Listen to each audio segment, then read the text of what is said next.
Hey Nick, how's it going? What is up? Turn down it slightly. There we go. It should be all good, hopefully.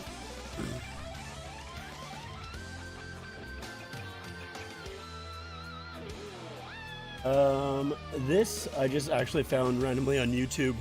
So I'm trying to look for some songs that I can use just while I basically wait for the game to start and everything like that, so it's not as boring. So this is called Myron's Zadok. Like copy and paste it. I just randomly found it on YouTube, just searching up random stuff. I think it's from a game, an old game. I was kind of just listening to like old game soundtracks. Oh yeah, I did see that. Have fun with that. Have fun with that. Hopefully that goes well for you. Let's start soon too, hey? Like in like half an hour, I guess. Something like that.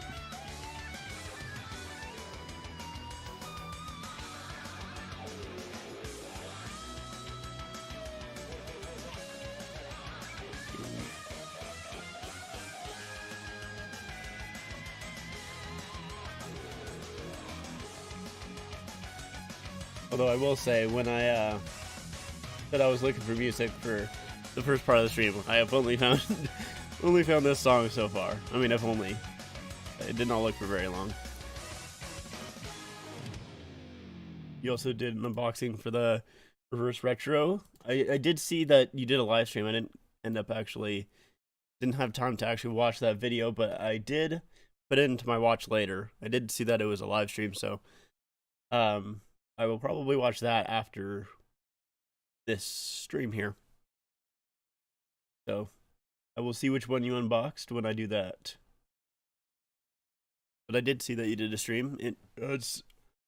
I kind of thought about doing that at one point, but I don't know. I prefer, especially with the way that I do my unboxings, because I want to do a TikTok of them as well. So I couldn't really do a live stream for that because I gotta like set up my tripod thing for my phone and everything, so it doesn't really work out too well the way that I do them, unfortunately. But yeah, it's pretty cool though. Cool.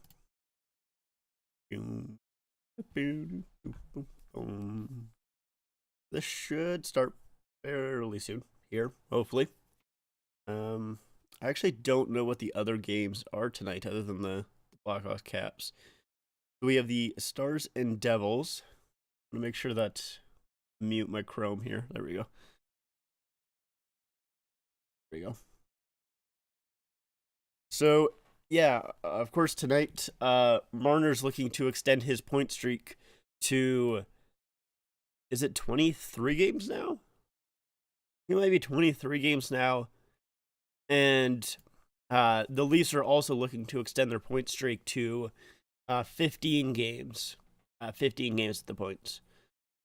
You did a live stream since it wasn't a Blackhawks jersey, so I felt that making a video with the jersey doesn't really go with my content, really. Yeah, that's fair. That makes a lot of sense, honestly. That does make a lot of sense. The game has started. And Adam Henrique is already down already. He took a shot up high. He's holding his glove to his face. And he's already going to the dressing room. 11 minutes, or 11 seconds in, I should say. Yeah, just right off of Strome's stick, it looks like. In Henrique's face. Hold on, I gotta blow my nose.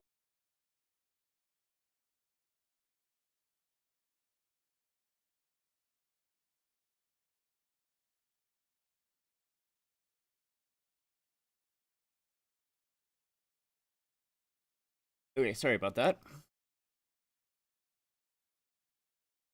So, I don't think they changed too much of their lines. Oh, quick shot. Good save. Another shot. Oh my god, I thought that went in. Jeez. Samsonov, 2 big saves. right off the bat. Now Terry, he's kind of scrambling a little bit here early. Yeah, they're just talking about Toronto's last game against them. Does Ovi hit 800 tonight by scoring a hat trick? That'd be kind of, I don't know, that'd be quite the storyline. I was gonna say kind of cool, but it wouldn't really be for you. But yeah, that'd be quite the storyline for sure. I don't think he does. I'll say no. But that'd be interesting for sure. Yeah, they were talking about the Ducks game against the Leafs last time around, which I did stream, of course. And yeah, that was the game where the Leafs were up 3-1 in the third and ended up blowing it and losing it. So hopefully that does not happen again tonight. I don't know why my nose is so stuffy. 1 second.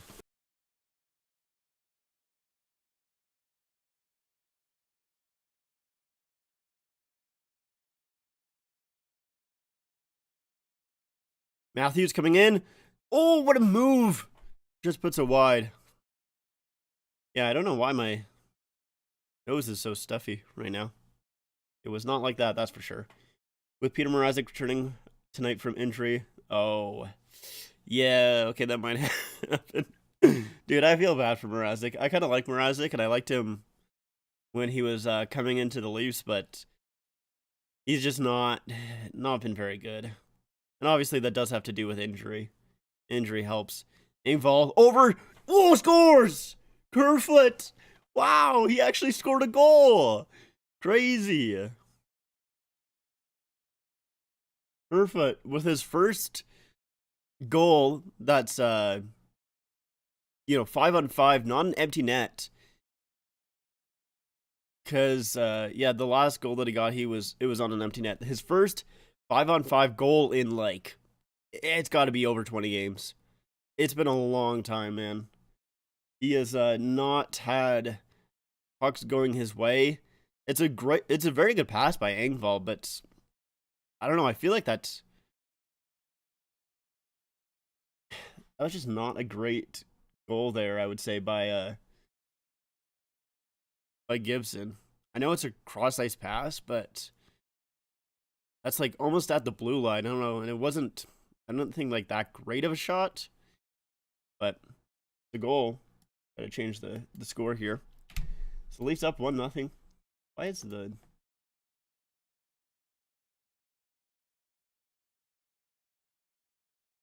weird?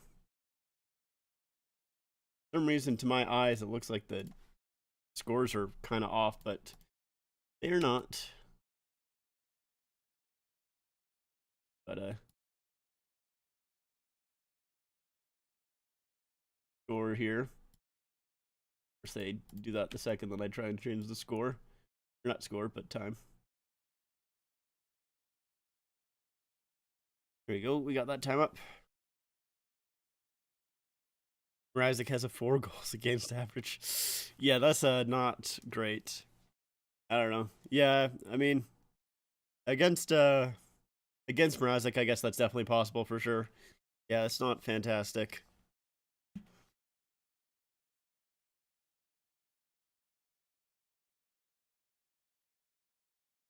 So the Ducks have 5 shots. The Leafs have 1. At least with the goal though. We have Aston Reese there for checking, but the Ducks do end up getting that puck and clearing the zone. Brody knocks it back in. Blom should be in net since he's the best Blackhawks goalie in the system. Yeah, I'll be honest, I don't know much about Soderblom, so I can't really say too much about that. But I mean, if you're saying that, then I I trust you. Marner here shoots, that goes off a leg and out.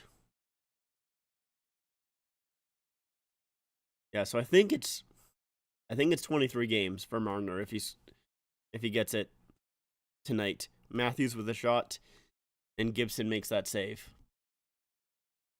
Might be wrong on that though. I don't know. Let's see if I can look it up quickly. I'll probably be quicker.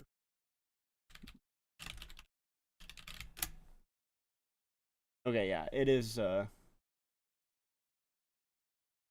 22 games. Currently. Will be 23 if he does end up scoring tonight.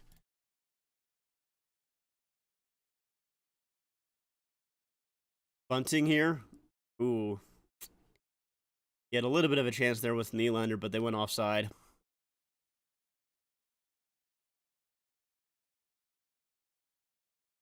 Yeah, and the Leafs are going for, I think it's 14 tonight. Let's double check that as well.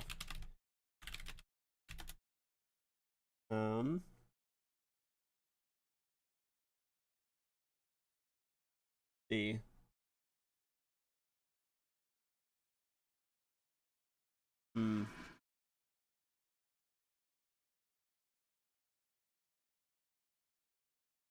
Don't,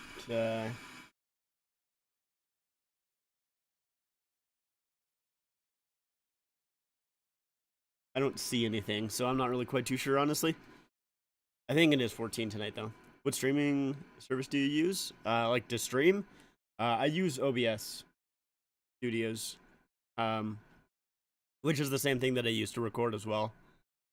I use it to stream and record. Nylander, ooh, a little bit of a pick there. And they are going to call it.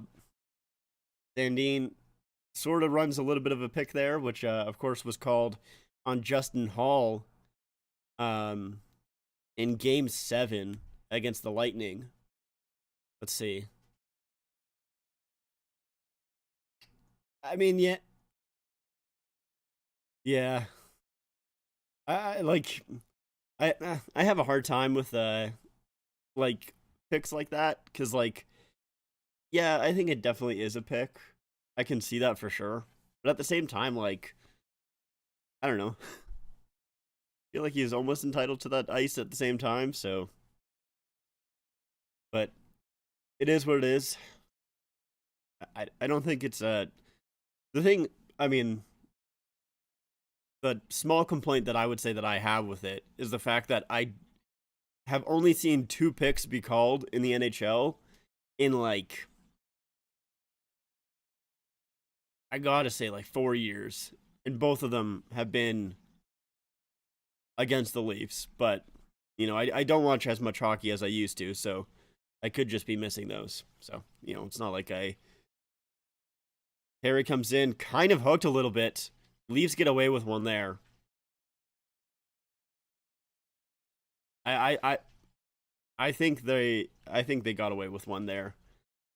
The ref was saying that he got a sick, but oh my god, Terry comes in, almost just dekes everyone, but the puck was a little bit too far ahead, and Samsonov was able to kind of punch it up, and the Leafs were able to get it out there.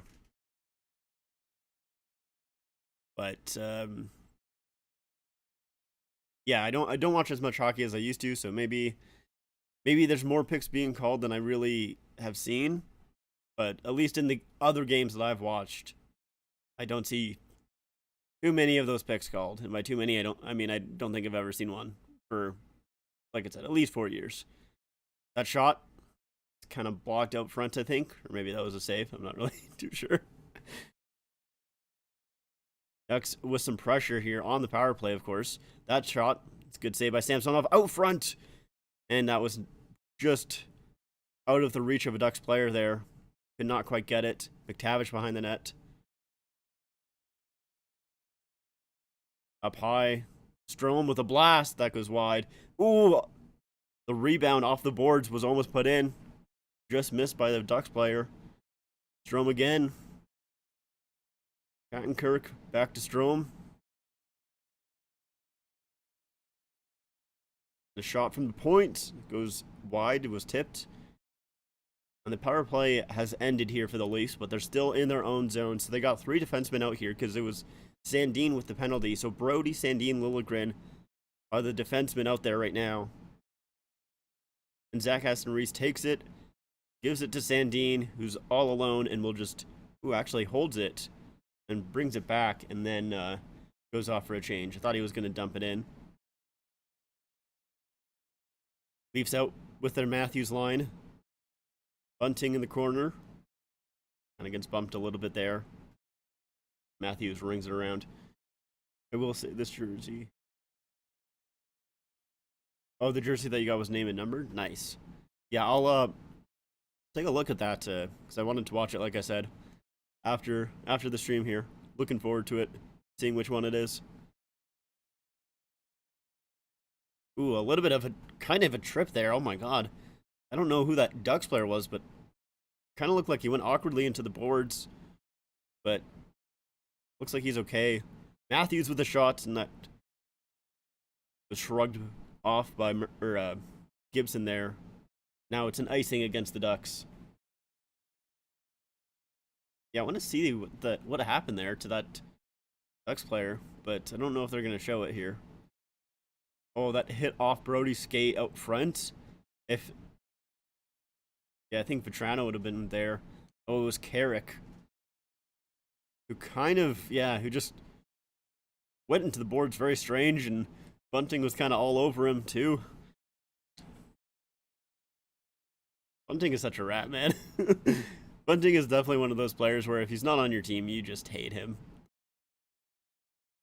Not quite at he's not quite at that level of, some of the other guys in the league. But definitely a rat. At the point here, we have Marner coming in. Backhand scores Tavares. Marner's point streak extends to 23 games. Wow. He is just on a roll. This kid is just on fire right now. That is crazy.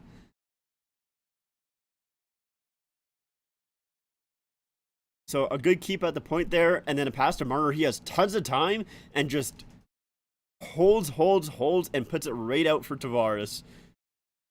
Wow. And that's an easy one for Tavares, of course, just standing in front of the net. And yeah, just it's an easy one for Tavares. Leafs up 2-0 here. Whenever the Hawks and Leafs play, we should do a collab stream. Yeah, if I'm free that night. Sometimes I can't do a stream, but if I'm free that night, I would love to do that. That'd be a ton of fun. I think that would be great. This point streak really reminds me of the Patrick Kane 26 game in 2015. Yeah, for sure. I mean, yeah, it's crazy. Crazy how, like, and the thing is like with a lot of these like point streaks as well, like especially like since he got the record, he's kind of been getting them early as well. Like he's getting them out of the way in the first period, it seems like. At least in the past 2 games he's done that. So yeah, it's been phenomenal to watch. Just a ton of fun.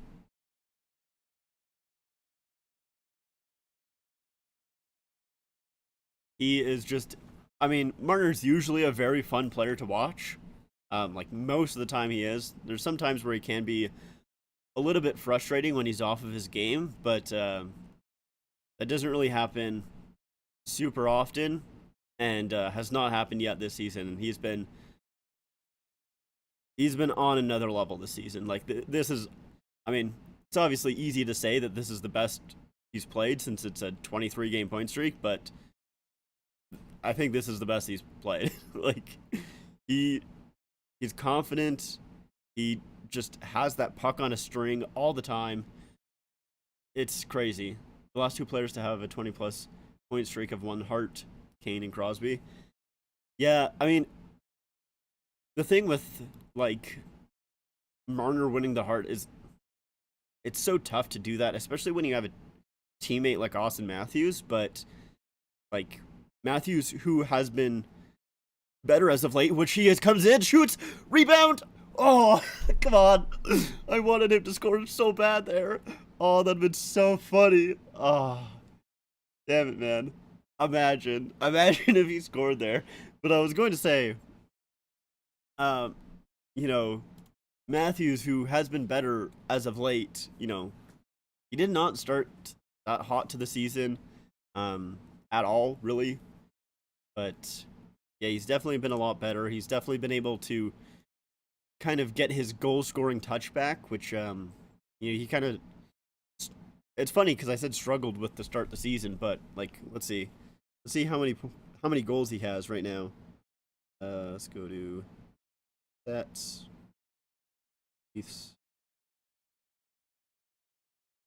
Yeah, so Matthews has 15 goals in 29 games, so that basically half a goal a game, which for him, like, kind of seems not that great, but obviously that's still pretty good.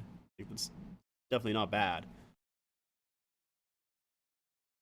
I really need the Ducks to win this because it'll help the Hawks win the tank-offs. Well, I hope that they don't because I want that least point streak to continue. I mean, if anything, I hope it would at least be in overtime, but yeah, I hope not. But I mean, if it does go to overtime, I'm still. I would probably think the Ducks would win because the Leafs' overtime struggles, of course, which they did kind of knock the monkey off their back last game, sort of in a way. Of course, they did play the Flames, and they did end up winning that game in overtime, but it was off of a power play in overtime. So, is it really? It's a little bit different when you think that.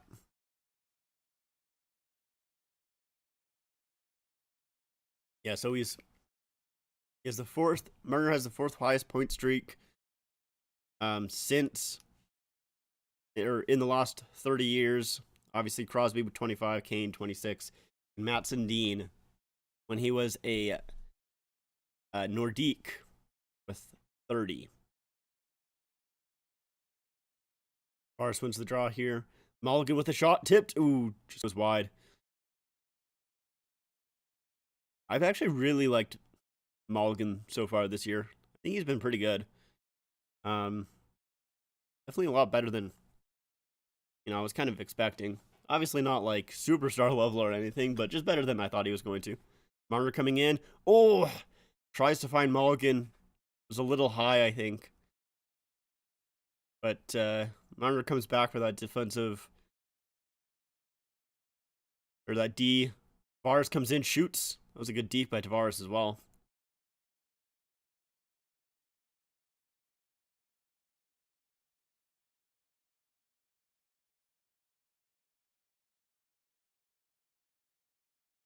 I'm not sure what's going on with my nose, but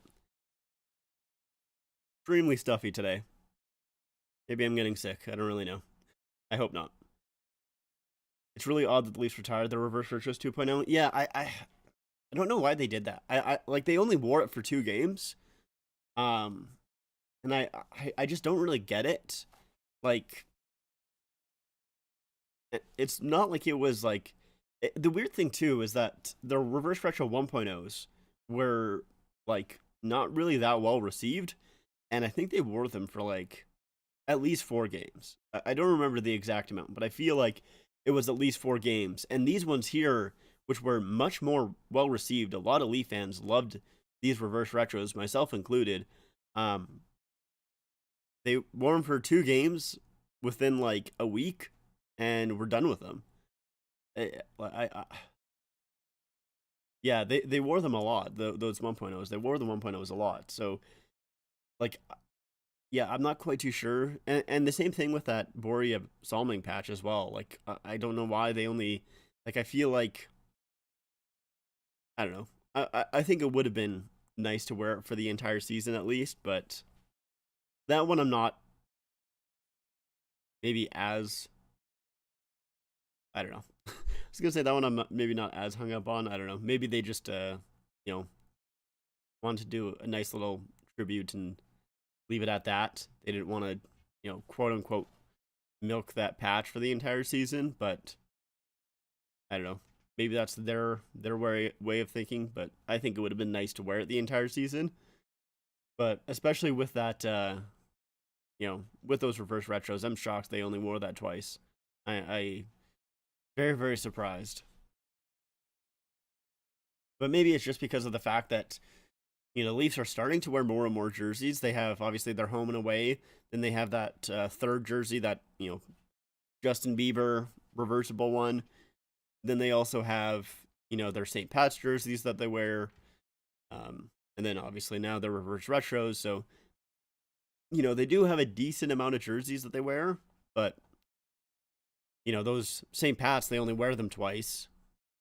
Perfect shoots. Ooh, maybe getting maybe feeling a little bit more confident after the goal.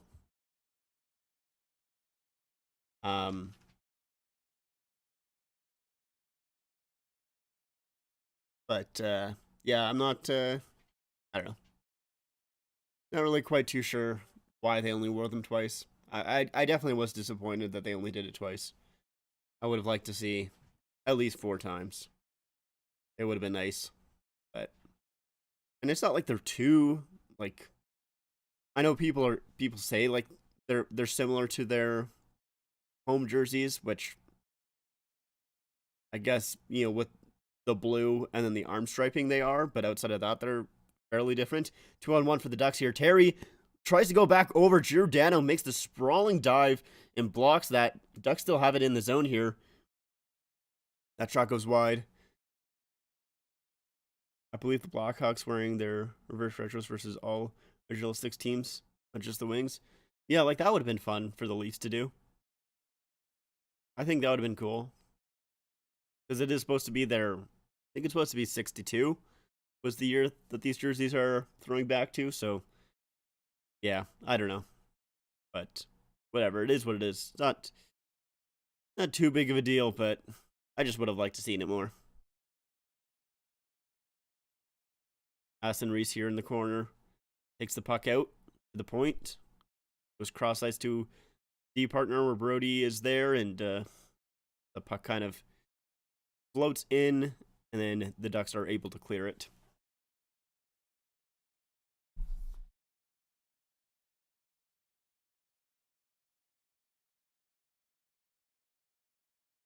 Now into the Duck zone again. Ducks have control. It's dumped into the Leafs zone end. Brody puts it up, tries to get it to Bunting there, but it's a little bit out of his reach. That'll be icing.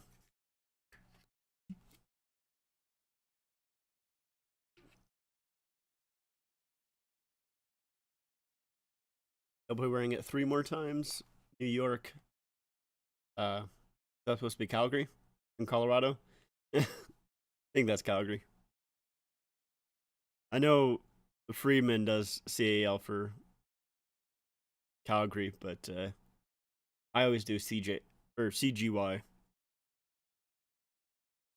There's a whistle right off the draw. I'm not quite too sure what it was. Maybe just a redo draw, it looks like.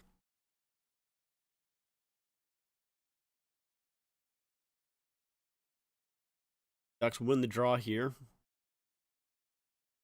Ooh, that was almost like I think Klingberg almost got a stick in the face, but it was his own player. Or his own teammate, I should say. Oh, out front! Oh, that shot just goes wide. That was a great pass. I don't know by what Zegras looks like. Now Nylander the other way with Bunting. Nylander tries to put it around Klingberg, but Klingberg does a good job just boxing him out.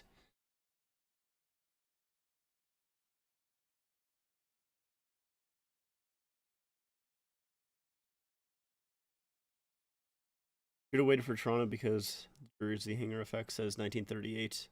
The Hawks won the cup that year, beating the Leafs. Interesting. Yeah, they should have done that then. I did not know that, but makes sense. I'll be honest, I don't even know.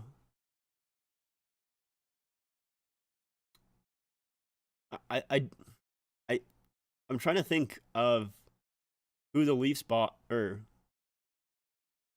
oh yeah, that was for the Flames. Fair. But I'm trying to think of the last time the Leafs won the cup, so in '67. I'm trying to think of who they faced, and I actually don't know.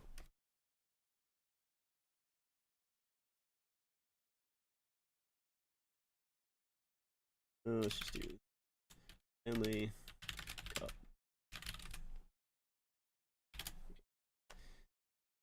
So it was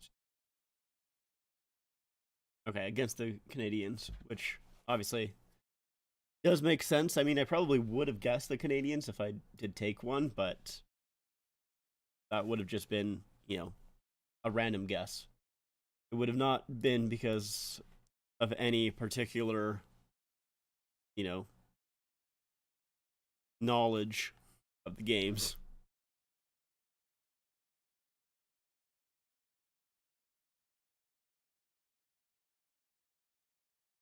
Yeah, and that so they're showing the first goal again, and yeah, it went right through Gibson. Gibson's 5-hole. I mean, like I said when it first happened, it was a nice pass, but I don't know. I almost feel like Gibson should sort of have that, but it is what it is. I mean, I don't want to blame him too much on that one, since it is basically cross ice. That's a little bit more difficult, but Matthews pressuring there, but the puck gets by him.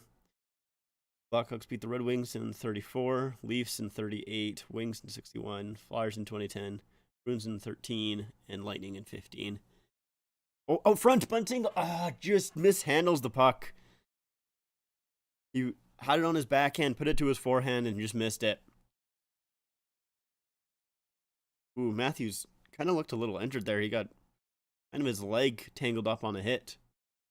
Yeah, I'll be honest. Like, I do not know who the Leafs beat in their, Stanley Cup wins.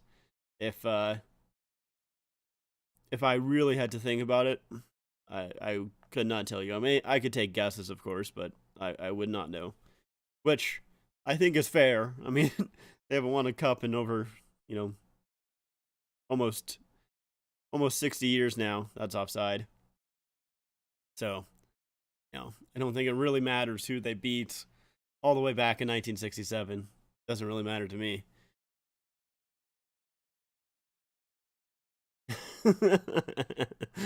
Yes, they can say that they did beat the Bruins and the Lightning. Yeah. I don't know what it is, but man, like I feel like the Leafs, like this is their year to at least win one game or one series. Like I hope so at least. I know the Hawks beat the Leafs in 62. Yeah, like I wouldn't known that. I'll be honest. Would not have known that.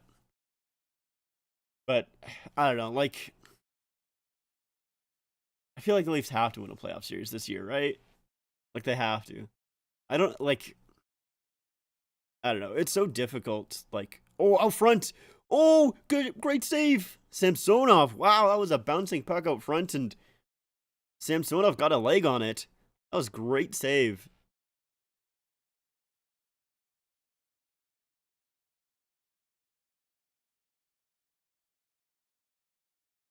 Yeah, just a bouncing puck out front. That was a great job by McTavish to knock that puck down, too. Great hand-eye coordination.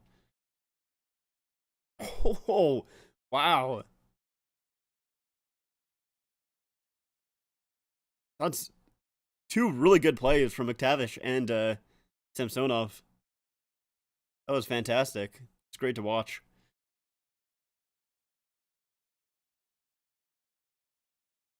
But yeah, like ooh, out front, Samsonov with another save. Right back, and Samsonov again. Those were two shots there by is that Vetrano?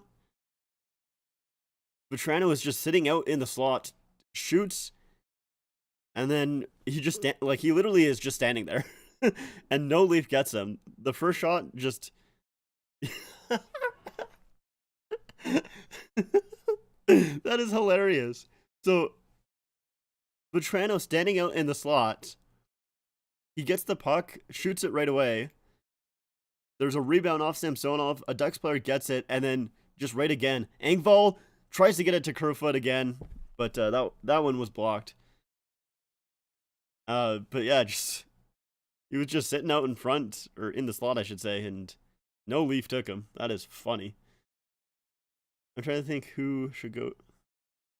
Who should go on my Blackhawks reverse retro? No one on the team is safe from getting traded. Yeah, that's. I don't know. Yeah, that's a tough one. Um, I mean, like you could wait to get someone put on there, or you could get, like Kane and Taves, one of them. Yeah, that's a tough one. I'm not really quite too sure, honestly.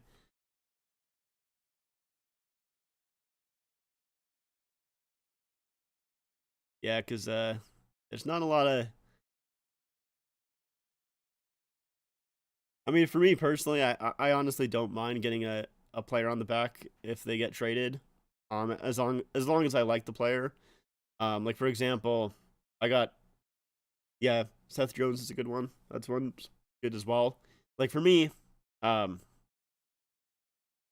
like on my reverse retro 1.0, I have Anderson on it now. That was because it was for $50, but I liked Freddie when he was a Leaf for most of it, at least. um, so I'm fine with getting a Freddie jersey, even though you know he was gone the year after.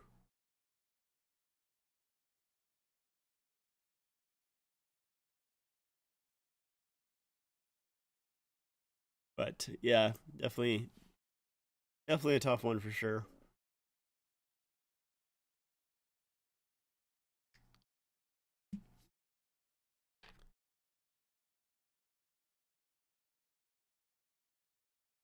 Talking about the World Cup here, which I have not watched any. Not much of a soccer guy, so the only thing that I know is that like Canada got their first goal in a World Cup, which is cool, I guess. But yeah, not much of a soccer guy, so I've not paid attention. Leafs are third in goals against per game at 2.41, and they're also third in the league for team save percentage at 918. So Leafs goaltending pretty good so far this season, even with the injuries that both goalies have had, and having to play Shalgren for a couple of those games.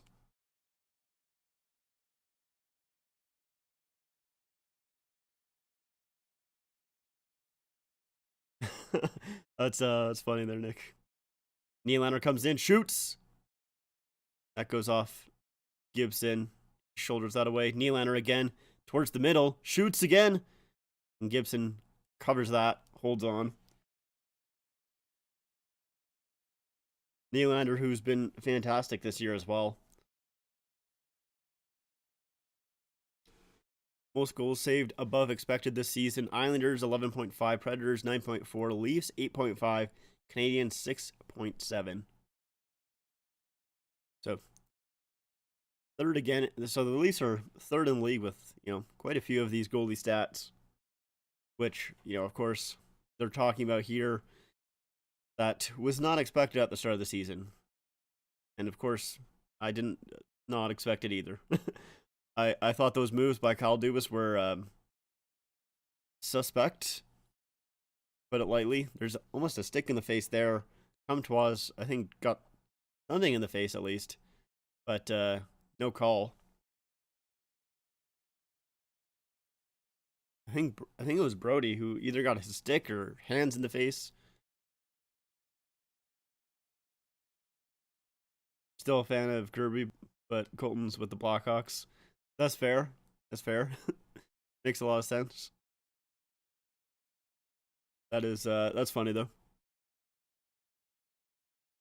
I wonder if if he did that on purpose. He wore 17 because of his brother. Probably. I would think so.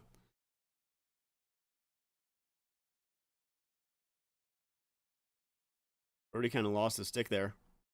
Harry comes in. Oh, Vetrano. That's a good save. Oh, another shot there. Terry puts it wide.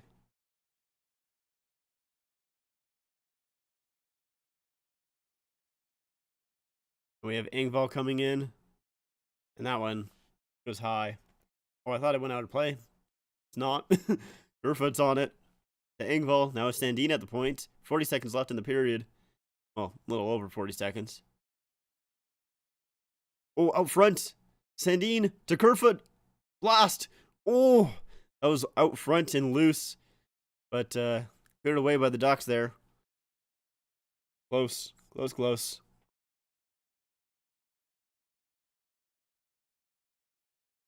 Shot attempts 23 to 23. And the shots are, we don't know. They're not showing them right now. Oh, 16 to 14. Oh, and it looks like the Leafs are getting a too many men penalty. I think the Leafs. Oh, maybe not. Maybe it's the Ducks. Okay, I think it's the Ducks. I thought it was the Leafs, but they're showing the Ducks expressions. So let's take a look. Yeah, 1, 2, 3, 4, 5, 6. And yep. And there's another guy changing. Yeah. That's, I don't know. They do. Yeah, they do kind of end up getting it back down to 5 guys, but one guy changed pretty early there. One guy changed pretty early, so ended up being 6. That is for sure. There are a lot of Blackhawk prospects playing for Canada, so they better be doing some recruiting for hopefully future Blackhawk Connor Bedard. Yeah, that is fair. Sandin over Marner once goes off his skate there. I don't think the Leafs are going to be able to do anything with 4 seconds left here. Oh, out front. Oh, just out of Matthews' reach. And so that will do it for the first period. So the first intermission is here. The Leafs up 2-0 here on the Ducks, which let's not get too confident because, of course, like I mentioned last game, the Leafs played against the Ducks. They were up 3-1 in the third period and ended up blowing that lead. The Blackhawks get Bedard. I'll buy that jersey as soon as they announce his name at the draft. Yeah, that's fair. I definitely don't blame you. Yeah, I wasn't really super into jerseys at the time that the Leafs drafted Matthews, but I think if that kind of happened now, I might do that as well. I'd definitely consider it. Even considering going to Nashville if the Blackhawks win the draft lotto. Yeah, that's fair. I mean, it would be kind of cool to go see that live. So I definitely don't blame you. That is for sure. It'd be kind of a cool thing to go see. All right. So, take a look here.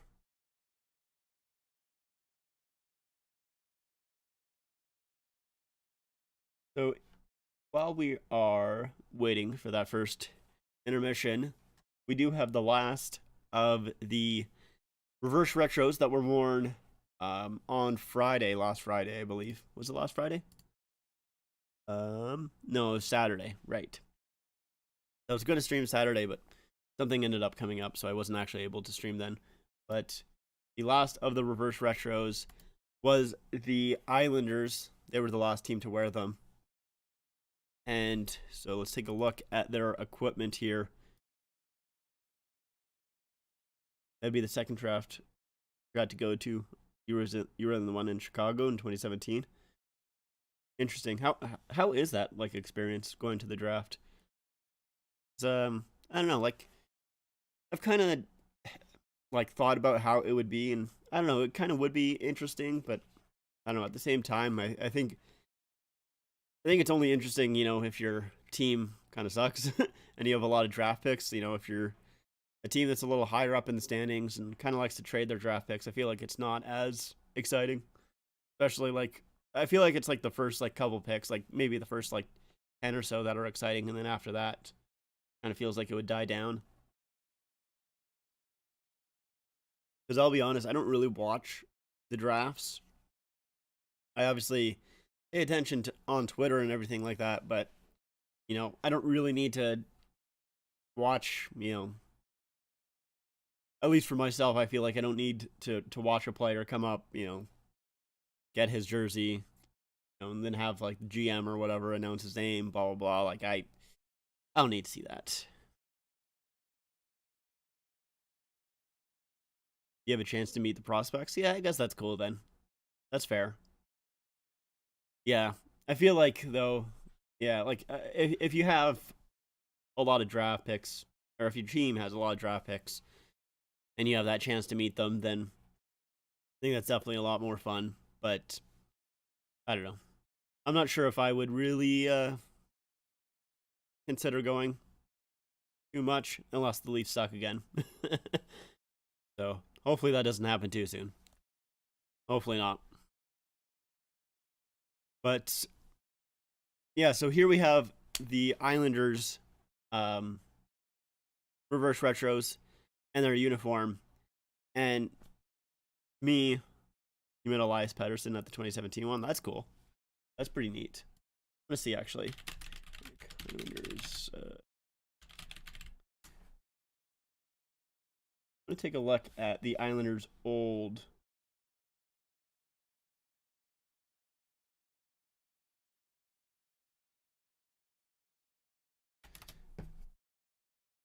The Islanders' old uniform when they were wearing the Fisherman's back in the day.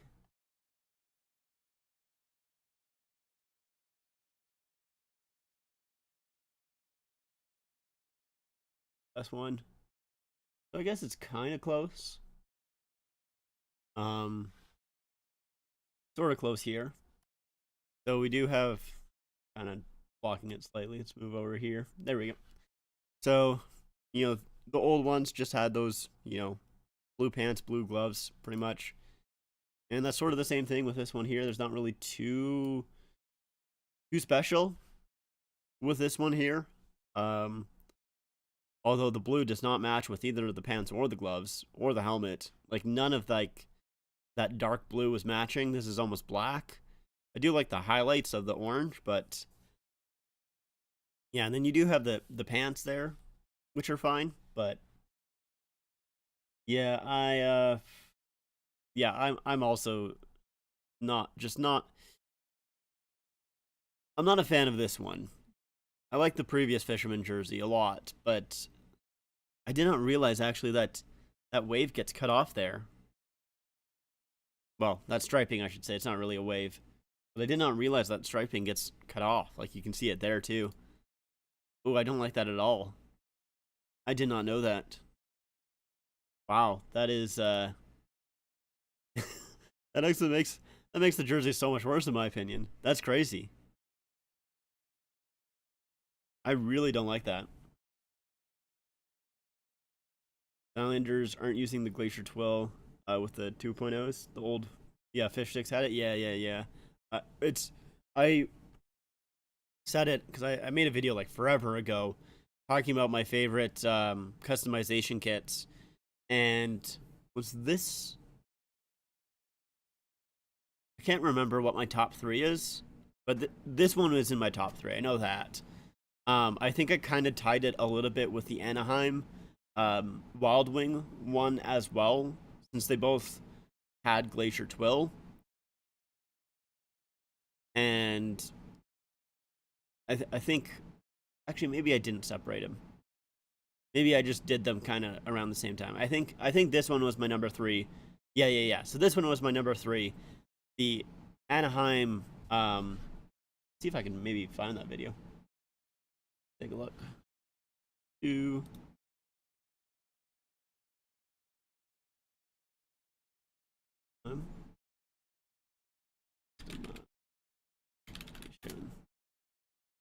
Give me a second. Hold on.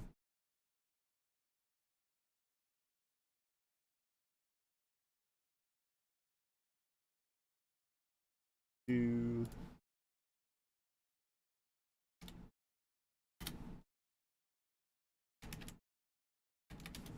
Oh, that's probably why. It was custom wrong.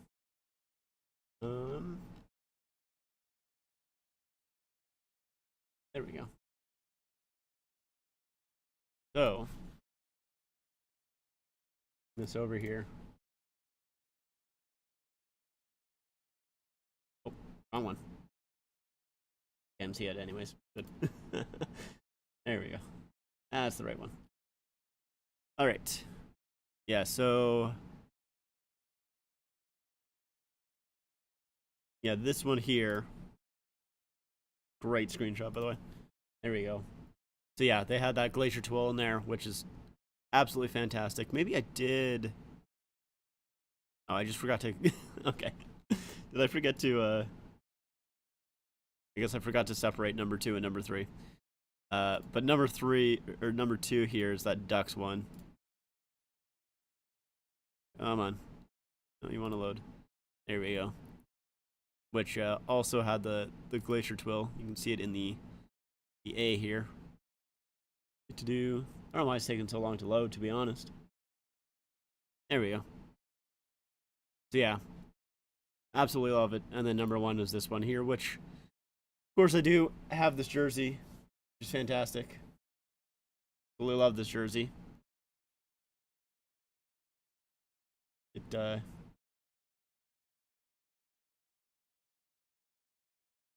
that is my favorite customization kit. I think it's gorgeous with the kings in the middle there.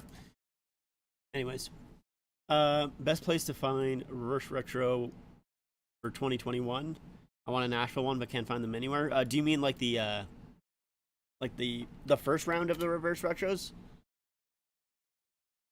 Like I'm assuming. Yeah. Okay. Um, that's kind of tough, to be honest, because you know there wasn't really too many of them made. Um, Honestly, your best chance at finding them is just looking on eBay constantly, pretty much, and hoping one comes up for sale. That's probably your best bet.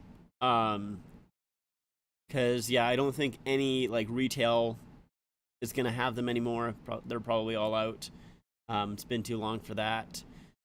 You can maybe go on the hockey jersey subreddit, and I think they have like an in search of thread. Let's see. They have one.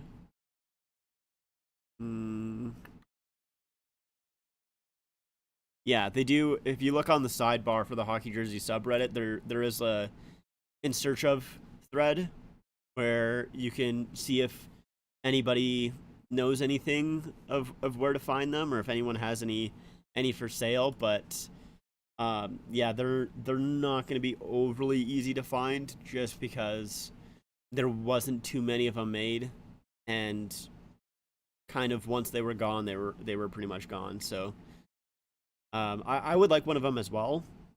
I think they're actually really nice, but yeah, it's going to be kind of difficult.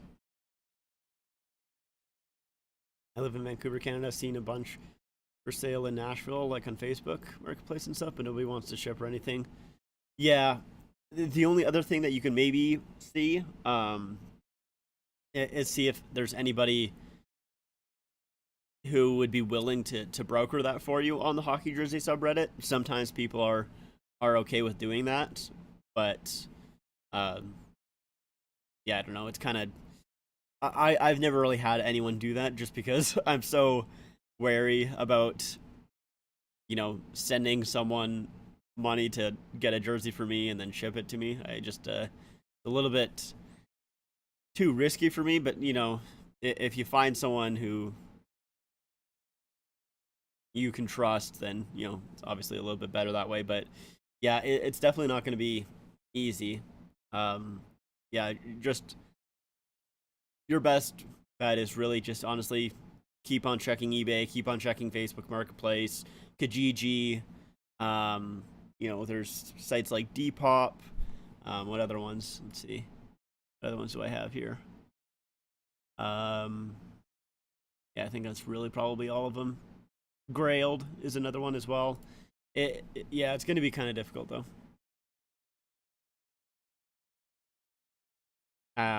Yeah, I don't think that they would have any at the arena. They're too far gone. Found one, a blank one on eBay for $90. Yeah, that's a pretty good deal. Um, but yeah, it's definitely one that you're just gonna have to stay on the hunt for. It's, I have a couple jerseys like that. I'm trying to think. I mean, obviously the one that I'm, on the hunt for, which I've been on the hunt for basically since I started collecting, is the original Wild Wing. I want that jersey so bad, so bad. Um, but yeah, it's yeah, it's definitely one of those ones where you're just gonna have to keep looking. Unfortunately, is there any other ones that I'm kind of on the hunt for? I honestly, I don't know. I don't think there is. Like, I'm kind of looking for, like, I guess that Dallas Stars, like that third jersey, like that neon one, pretty much. That one I'm kind of on the hunt for. I would like that one, but I'm not super invested into getting that one. It's one that I would like, but it's not going to be the end of the world if I don't get it. Which is why I didn't buy it pretty much right away, and I still think I probably could buy it in some places, but I just I don't want to spend basically more than $100 for that jersey, so I've kind of been waiting a little bit. And then any other ones that I'm really looking for? I honestly don't think so. I do not think so. I think it's mostly just those two. Uh, yeah, I think so. Let's take a look. Pretty sure, at least. And the Wild Wing. I mean, there's a few jerseys that I kind of have that are sort of in my size that I would like to get actually in my size. Like the Arizona Coyotes running yoke jersey. That one I have, but it's a U size jersey, so I'd like to get it in a size small. That one's tough to find. I also have the Canadiens, like blue C logo, like not the reverse retros, but the ones that they had in 2009. Those ones, I have that one in a U size jersey, and that one I would like in a size small, of course. Which, honestly, I'm like, I wasn't originally planning on getting, um, any of those sweaters that the Montreal Canadiens just released. Speaking of, love your videos, man. Would you like to, Leafs to release the sweaters from the early days like the Habs did? Yeah, I would 100% love that. I think that would be so cool. So I'll bring up those sweaters while we kind of talk about them. Oopsies. And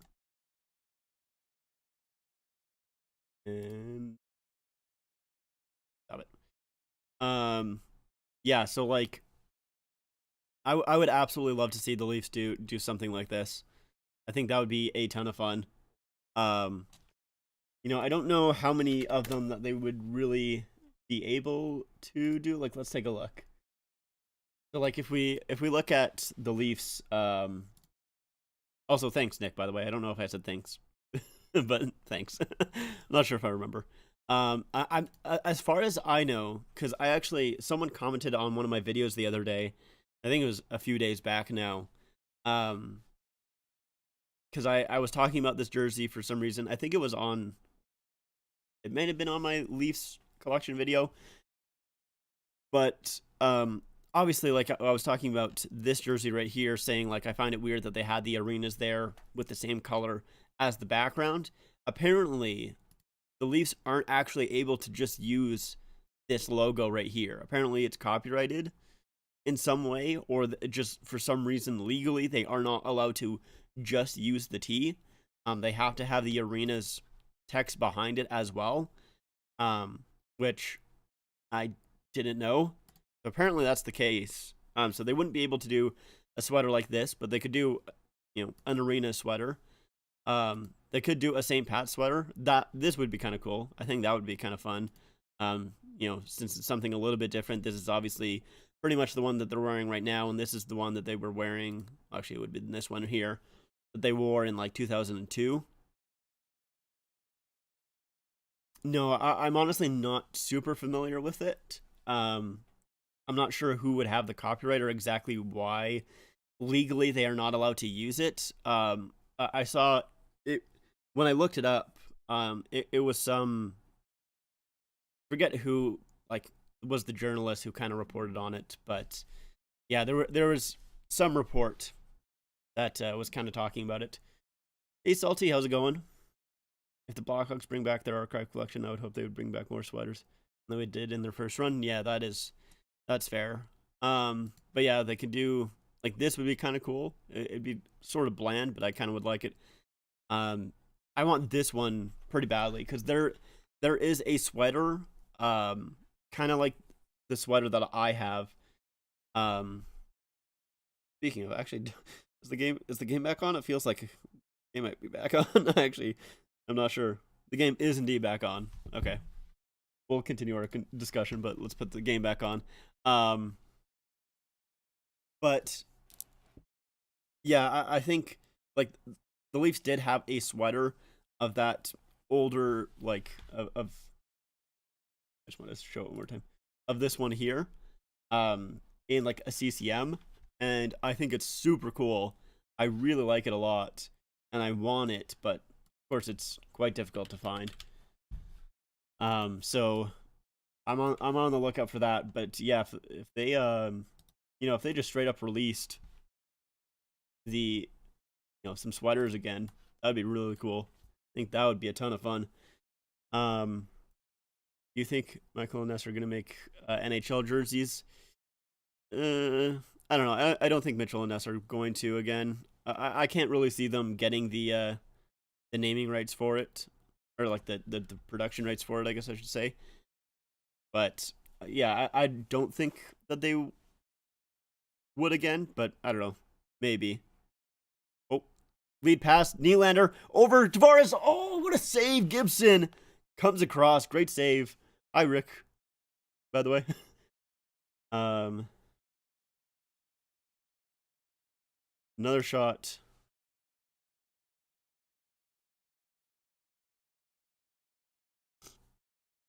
Yeah, they did end up making some jerseys back in the '90s. They made that one right there. Actually, yeah, you're right. They do have actually made some new ones as well.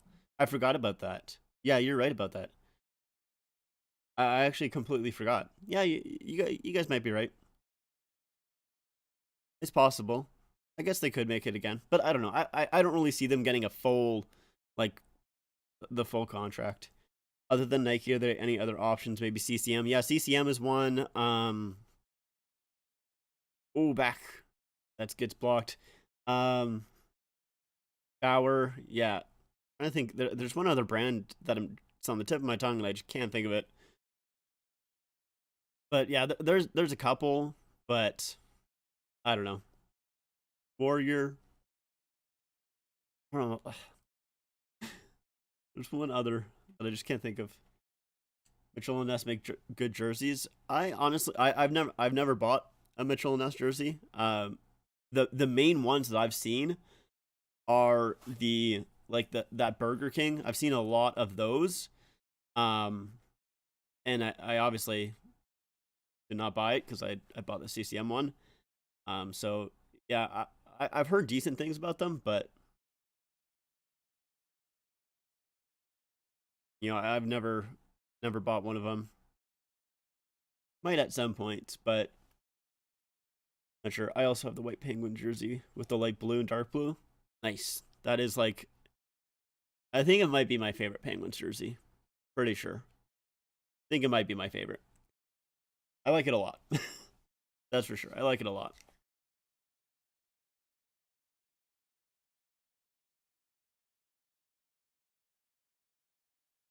But yeah, I definitely would like to see more teams release sweaters and everything like that. I feel like they would sell, I don't know, pretty well. Um, I know the Habs ones. There's a couple that are out of stock already, like a couple sizes that are out of stock already, and are low on stock. Tavares shoots, goes high. Even though you're not really into sweaters, yeah, that's fair. I like sweaters a lot, actually, personally. I think they're very cool. But Marner in deep for Liljegren, puts it out front, and Gibson was there and covers. Yeah, that would definitely be one of the reasons why I would not wear my sweaters too much, is because I would be afraid to ruin them. That's a great play by Tavares. Cuts back and whips a shot. It goes high, but actually, I think it tips off of Gibson's glove or something. Gibson made the save there. You're more into jerseys? Yeah, that's fair. I don't know which one I'm more into. I like sweaters and jerseys both quite a bit. Um, Ducks are probably gonna get Bedard or Dilly. Yeah, it's possible. I mean, I kind of hope so for their sake that they get a high draft pick, because yeah, they kind of suck. They're not great. You also have that Blues sweater as well, or jersey as well. Yeah, it's a nice one. That one is an authentic, which I'm glad that I have it in authentic. I have the Blackhawks 1927 sweater and a 48 and a 61 sweater. Nice. Yeah, I only have that when there's a penalty here. Tripping penalty on the Ducks. Kulikov. Um, but which one do I have? Hold on. I forget what year my sweater is. Is it 62? Can't remember. I don't remember the exact year. I don't know why. Um,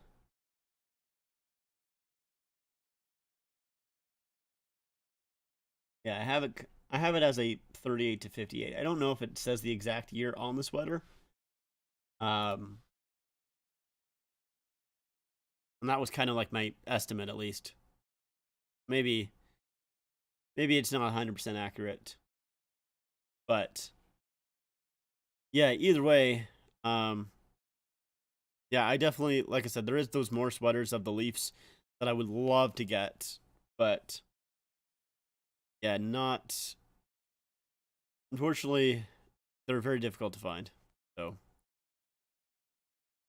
and the one that I have is a medium as well, so it's not even like in my size, really. Not completely, at least. You have a few replicas and one authentic of it. You only wear your replicas? Yeah. I mean, I don't blame you. I don't mind wearing my authentics.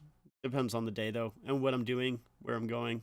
Nylander, down low, Tavares, and Gibson stops it. When's a replacement CCM vintage that I bought for it? Around 96, 97, or 95, 96-ish. That is fair. That is fair. Have you noticed the sizing difference with the Reverse Retro 2.0s? Only with the Capitals. So far, that's the only one that I've unboxed. I do have two more Reverse Retros that I just got today, and I still need to unbox that other half. I just legitimately did not have time when I did my first recording, and I haven't really had the time to unbox the other one. Ooh, Marner puts it wide. Um, I mean, obviously I could just open it, but I actually want to record, so I haven't really completely had the time to get around to recording that other half. But so I've only unboxed two Reverse Retros so far, and only worn two. With the Vegas one, I don't notice a difference. With the Capitals one though, I do find it to be a little bit smaller for sure. More so just in its width, the sizing and arm length. I don't really notice as much. Um, but that is the one that I've heard the most complaints about, is that Capitals one, and I don't know what they did with that production, but for some reason they screwed up something or along that. I don't know why. Ooh, up front. When I had to get replacement, you still have. It's in terrible condition. Yeah, I mean, honestly, I do have. I don't know if I've ever bought a replacement. I do want to buy one. Nylander comes in, and that shot goes wide. Um, for my Edmonton Oilers one, my Edmonton Oilers cog jersey or oil drop jersey, whatever you want to call it. Because I kind of ruined the logo on that one, so I want a replacement of that. But I don't know if I would ever sell the one that I have currently, just because like I don't know, it's not like I'm gonna get too much money for it. So the Blackhawks one doesn't have underarm mesh, makes it feel smaller. Interesting. Yeah, and Nylander gets sticked in the face and no call on that one. They did just come off a power play, but yeah, it's unfortunate. But yeah, so I've only noticed it with the Nylander's bleeding from that too. So we should be on a 4-minute power play here, and they did not get a call. But yeah, so far I've only noticed it, like I said, for that Capitals, but I'll take a look at it with the other ones as well. But it's just the Capitals that I've really noticed that sizing difference with, which is unfortunate because that is the one that I have in a size 42, because I basically had to get a size 42 from Ben because I was kind of a little bit late on buying it. I bought all of my other reverse retros from Ben basically before the end of October. And then when I went to go buy, and then I think it was when the reverse retros were officially released, I realized like, man, these Capitals ones are selling out like immediately, and I kind of want one. So yeah, I ended up messaging Ben, and he's like, I only have a size 42, and I'm like, all right, well, I'll take it. I will take it, I guess, because usually I sort of can fit the size 42s. I prefer not to. They're a little bit too tight on me, but or at least tighter than I would like. So I don't like wearing the size 42s too much. I don't mind the length of them and everything. It's literally just the tightness of those jerseys that I don't like, which is obviously something that I it's like my complaint with Adidas is just really don't like their sizing. It's always just very strange to me. You also have the RoboPen black jersey with the weird stripes on it as well. Nice. Nice. I may bet a second Blackhawks reverse retro. That is fair. That is fair. Yeah, I don't think I'm gonna get any duplicates of the reverse retros. Unless I find them going on sale for super cheap. I don't think so. Which, like, I am still waiting. The jerseys that I don't have, that I did not buy, like a reverse retro 2.0 of, that I want, is a Blues one and a Sharks one. Those are the two that I actually really want, and I did not buy. But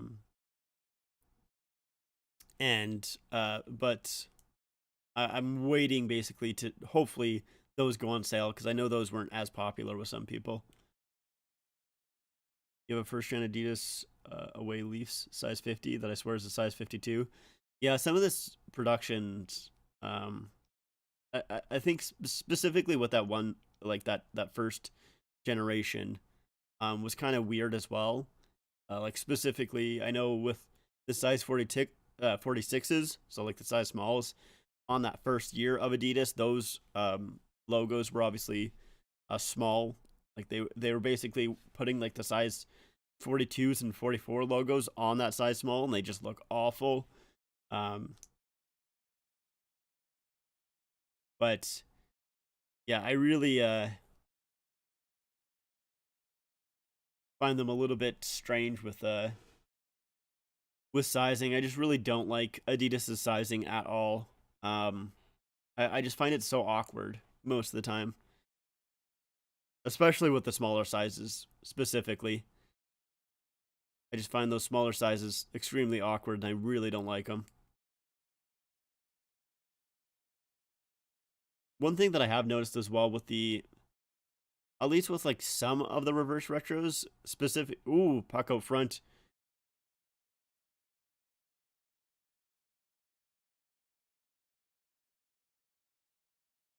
Oh, I meant the Blues 2.0 jersey, not the 1.0. I don't really like their 1.0 too much. I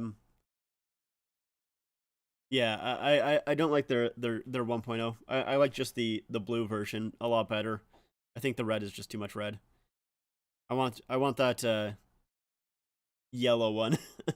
I kind of like the yellow 2.0, and then the Sharks like Seals throwback. Those are the ones that I want. That I'm waiting. Yeah, it's not the best color, but yeah, those ones I'm hoping go on sale at some point. I want those ones. You got two 1.0s for the Blackhawks. Yeah, that is. I mean, I did have two for the Leafs at one point, but I ended up selling one of them. I didn't feel like I needed two of them. I didn't like the jersey enough that I needed two of them. Um,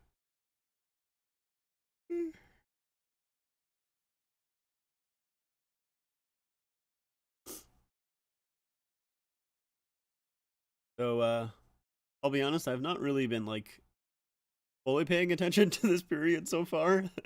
uh, Obviously I've had it in front of me, but kind of been a little bit mind empty watching.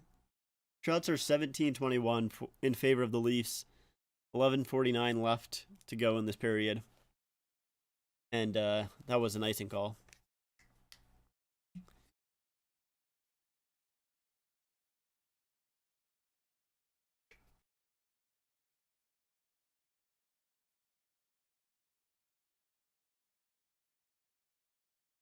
Sandin at the point, and that is covered by Gibson, so the Ducks will be able to get a change.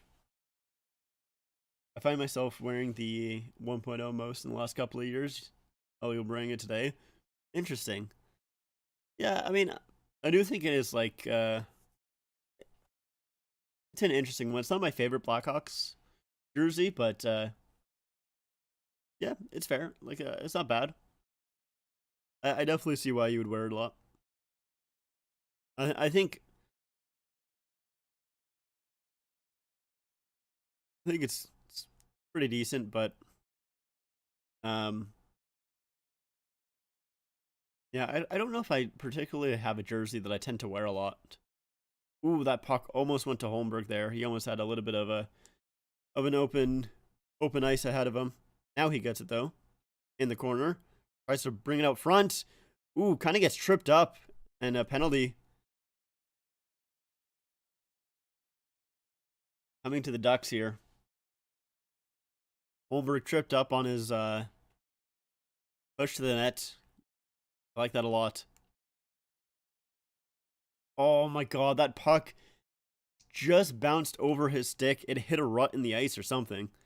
But yeah, now he takes the puck here and brings it towards the net. And oh, I guess he kind of just gets pushed. Not really tripped or anything. They call it a cross-checking penalty. Oh yeah, they have the second unit out here now. Toronto 0 for 2 on the power play, 5 shots. We'll see if the second unit can get anything done on the first half here. We have Timmins, Bunting, Mulligan, Engvall. Can't see who's up front. Oh, it's Anderson. Joey Anderson.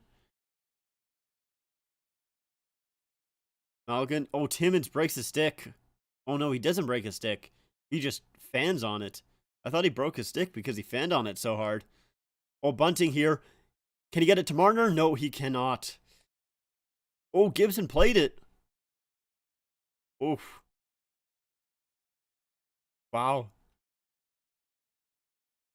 Gibson kind of holds it a little bit. They thought there was going to be a whistle, but he played it, and Gibson had to dump the puck out himself. That was funny. Right now, I'm wearing my Kane a lot because I need to wear my Kane jersey as much as possible if he does decide to get traded. Yeah. Yeah, I'm not sure if they would, if they are going to do that or not.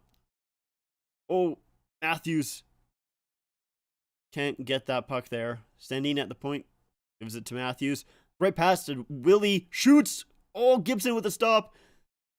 Tavares can't bang it home. That was close. Another shot there. Goes wide. Leafs with a lot of pressure on this power play. Haven't found the back of the net yet. Out front to Tavares. Nylander. Oh, fans on the shot. Matthews. Great save by Gibson.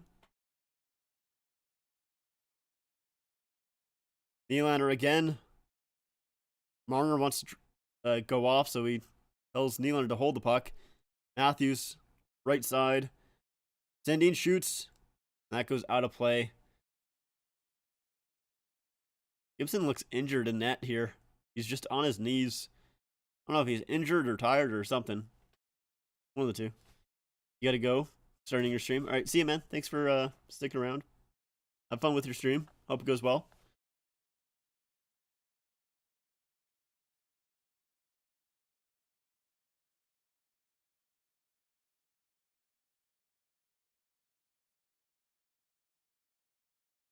Yeah, that was a good power play from the Leafs, but fortunately, they were not able to capitalize on it. They had a lot of chances, but a couple good saves by Gibson there. Like I said, kind of looked injured at the end of it. Or at least uncomfortable or tired. Not really quite too sure. Exactly. They are looking good. They've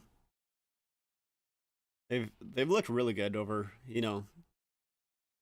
past few games. They've been well, I mean, it's been more than a few games now, but specifically with like those back-to-back wins against Dallas and LA looked really good then. I mean, they're probably their worst game came against Calgary. They still ended up getting that one. Not that I thought they looked particularly bad in, but Murray didn't look very good in that game. We'll say that. That's for sure. That was Murray's worst game, probably as a Leaf. Definitely his worst game since coming back. He was not very good in that one, but oh yeah, and so Gibson is out now. So let's see if we can find it. Yeah, I'm not sure exactly. There was one save there that he made that's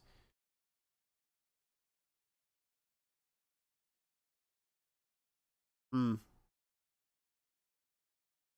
it looked like it was one of his legs.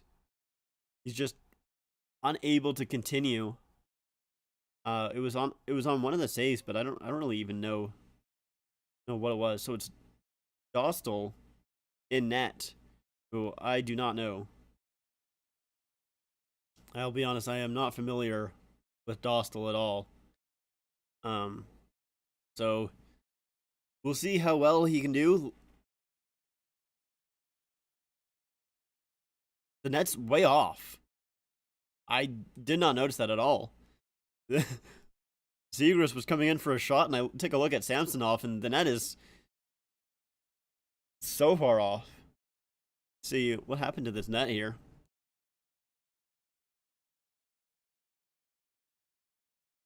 Yeah, I mean, he does push it, but like,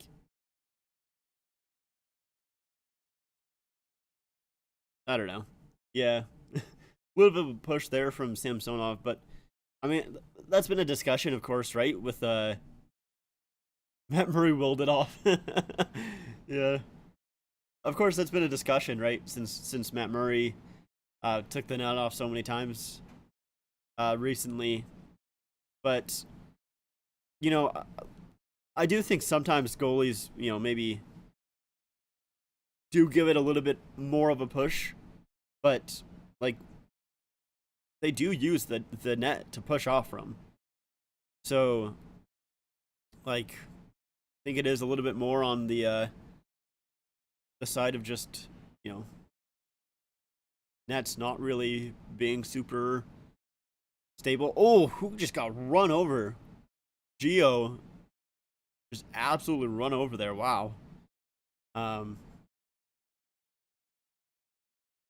Holmberg beats out the icing there. I think it was icing at least, maybe not. But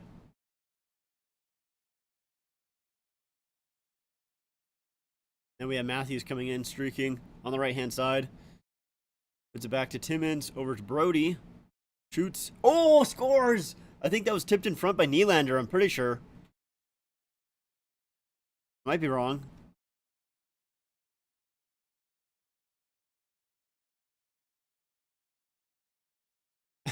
I don't know, they look a little bit confused on who got the goal, but I think it was Willie.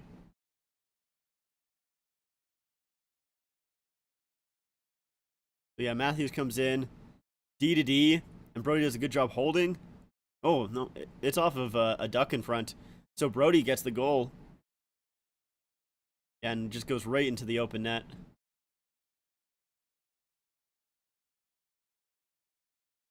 Yeah, Benoit goes off his skate there. Into the net.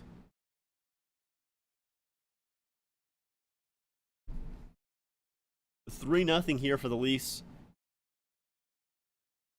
You know, once again, we don't want to get too far ahead of ourselves here, because the Leafs were up 3-1 last time they played the Ducks, and that did not end well for the Leafs. But Leafs are a little bit of a different team since playing the Ducks last.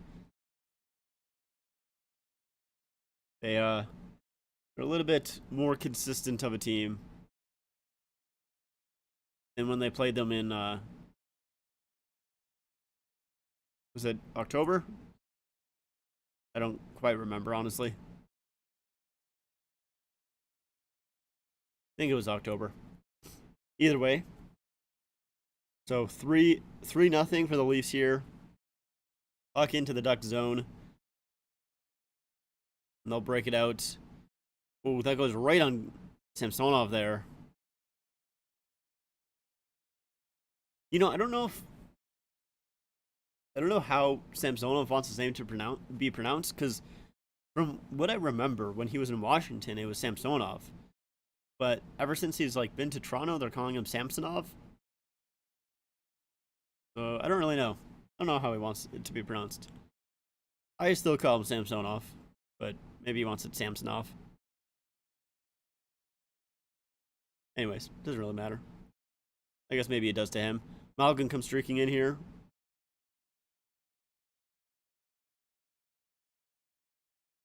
Huh. So Leafs scored their first shot on Gibson and first shot on Dustall here, which I guess is how you pronounce it. Sandin poke checks and turns the other way. Ooh, that's a giveaway. Now it's a breakaway here. Comtois with a great shot, and Samsonov, great save. Yeah, probably wants to go with Samsonov than to Samsonov. I always kind of find that, I guess a little bit strange that they changed the way their names are pronounced, but I guess probably what happens is someone says it, a certain way, and they just don't really decide to tell them to change it. They probably just go, whatever, it's close enough, And then I guess, when they maybe change teams, they go, all right, well, new city, might as well get the broadcasters on my side. Saying it correctly this time around in the new city. Maybe that's how they decide it. Because it's like, is it Ryan Johansson, who is also Johansson? So it's like, I don't know. But I guess that's, when you have a name in another language, you kind of just, like I said, maybe go with the way that the broadcasters say it at first, and then decide to get fed up with it and go, all right, guys, stop saying my name properly now. Come on. Either way. Kerfoot in the corner here.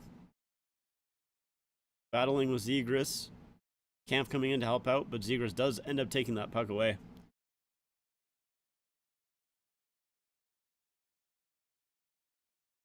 Now Hall able to break it out for Camp, who gives it to Geo, and he'll just dump it in.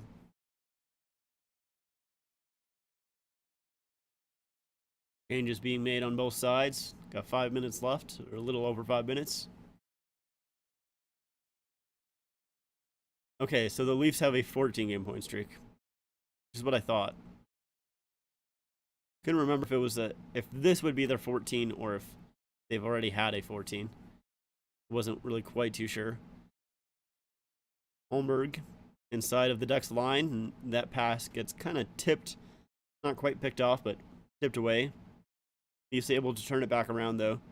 Then we got Joey Anderson in the corner there. Oh, out front! Oof. It was a pass off a skate or something. And went out front, and chance there for the Leafs, for Aston Reese, but not able to bury it. So the Ducks carry it out of their end. Into the Leafs zone here. That one goes out front, but now it's a 2-on-1 for the Leafs. Nylander with Bunting. Nylander shoots, saves. Oh, and a Duck player went into the net hard. Looks like they're kind of wanting to go to commercial break, but I don't think they're allowing them to. Because it was a knockoff from a Ducks player, so they're stopping them from making that change.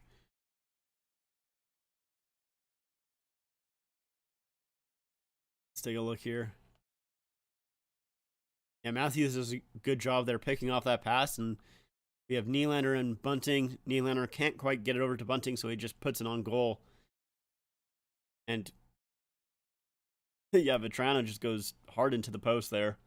Knocks it right off.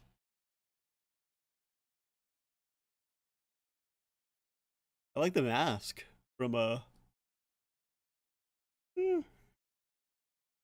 Dostal. Kind of cool, honestly. Sorry, I'm getting a little tired, I guess. Nylander, ooh, gets his pocket pick there. Now the Ducks are 3-on-2. Vetrano coming in. Ooh, I thought he could have pushed Liljegren there. I thought he kind of almost had a lane. Oh, out front. That was a good play by Klingberg, I think it was. Kind of went around the net, put it out for McTavish, and Samsonov made that save. Samsonov. I'll start saying Samsonov, if that's how he wants it pronounced. Now Nylander, that one gets tipped. Nylander probably going off for a change now. Marner coming on. Yeah, there he is. Slap shot. Oh, out front. Oh, goal. Bunting out front. Similar in a way to his goal last night. And it's, well, yeah, Bunting, who's been, it's kind of a quiet 9-game point streak for Michael Bunting. Goals in back-to-back games. Tavares puts it out to the point. Marner with just a slap shot. And that's a rebound. And Bunting is the first one there. Yeah. And he kind of just pokes it into the net on the backhand there. Or flips it into the net. Whatever you want to say. He put it in. Is what I'm trying to say. He put the puck in the net. He got the goal. Yeah, 2 goals, 9 assists on the 9-game point streak for Michael Bunting. Now we have Marner coming in. Again, kind of had a little bit of a opportunity there, but yeah, Bunting's been, I wouldn't even say like Bunting has been like overly, I don't want to say like, I'm going to say this in a way that's kind of nice.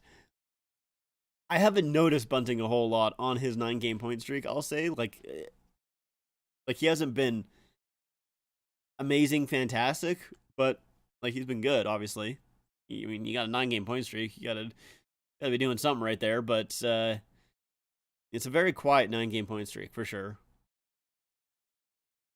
Which, I mean, obviously it's getting overshadowed by Marner's point streak of 23 games now. So Yeah. Kind of unfortunate timing for him, I guess. Probably would get talked about a little bit more if it wasn't for Marner. And I'm sure the Leafs point streak as well probably would get talked about a little bit more if it wasn't for Marner as well. I mean, 14 games with a point. Uh-oh. My thing just stopped. Give me a second. But yeah, I'm sure the Leafs point streak would maybe get talked about a little bit more as well. If it wasn't for Marner. But I mean, I definitely would focus more on that 23 game point streak for Marner. That's a little bit more crazy, I would say. But the 14 game point streak for the Leafs is impressive as well. Holmberg gets kicked out of that draw, so Aston Reese has to take it. And he does lose that draw. We got 2 minutes here left in the second. Leafs up 4-0 on the Ducks. Shots 20-31 in favor of the Leafs as well. Samsonov has been good. I'm probably gonna have to, repeat myself a few times trying to get used to saying his name that way. Kind of ingrained in my brain right now. But we'll get there. Leafs ice the puck. The Leafs can't change. The Leafs have their fourth line out there. But we do have Holmberg out there against Strome. Terry. I'm assuming Zegras is on the right side there. Can't really tell, though. As of right now. Yeah. Terry is on that right side. Shot by Klingberg. That gets kind of blocked in front. Klingberg keeps it in, though. Leafs D pair is Liljegren and Sandin as well. So a very young kind of lineup here for the Leafs against this also fairly young line of Strome and Terry and Zegras. But Leafs are able to get it out of the zone, make that change. And Samsonov, kind of gets poked a little bit there by Zegras. Zegras making the argument that it took a little bit while for him to cover it, but we're going to commercial break here. Leafs 4-0, like about a minute left to go in the period here. So, I did say this at the start. I don't want to get too cocky because it is a 4-goal lead pretty much heading into the third. Although, there still is a little bit of time left, but don't really see too much tension in this game. But I mean, that is the NHL, though, is over these past, well, basically just this year, I would say, leads are not safe at all. I mean, I guess it's kind of been over the past couple of years, but I feel like with the past couple of years, it's been maybe more specific teams. Like Florida has been known as a comeback team for sure. But this year specifically, it feels like almost every team has a chance. Every team, is never really too far out of it. You can never really put your foot off the gas, or take your foot off the gas, I should say. So, we'll see how well the Leafs are able to lock this down here, which they should be able to. I don't see why they wouldn't be able to, but we'll see.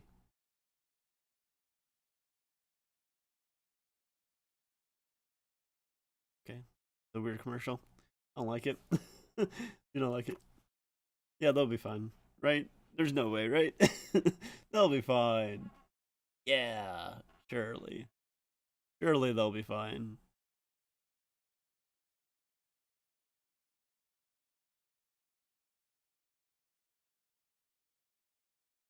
It's the Leafs. They never surprise you. I mean, I guess that's kind of true in a sense. There's a lot of times where they don't surprise you, but that's because, at least for myself, sometimes I just expect the worst out of the Leafs. There's a lot of times where I just go, okay, the Leafs are winning this game. What is the worst possible way that they can lose it? And then they do. This year I've not really been like that as much. Not quite too sure why. Oh, Samsonov looks injured. There was a shot off the draw that kind of went wide.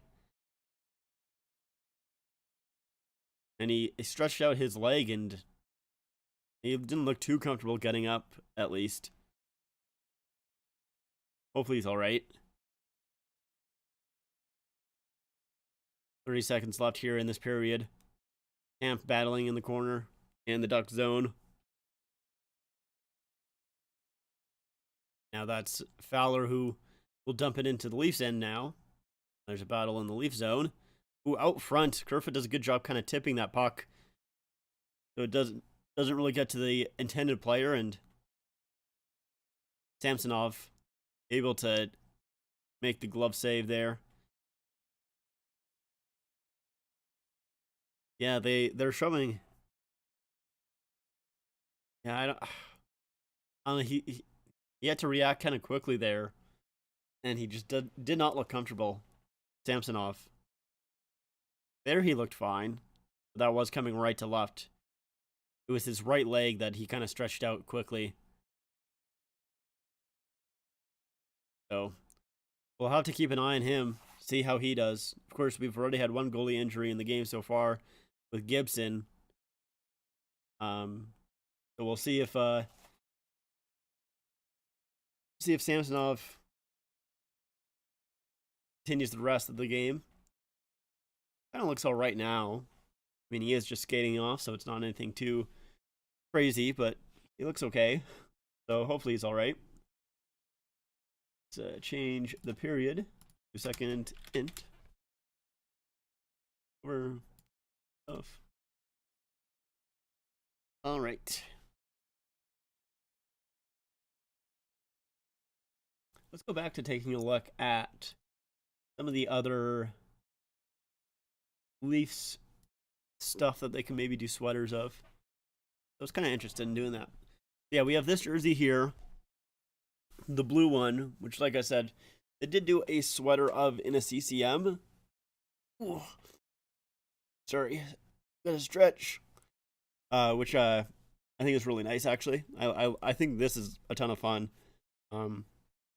They've sort of done a throwback in a way with their 2014 Winter Classic, at least to the logo.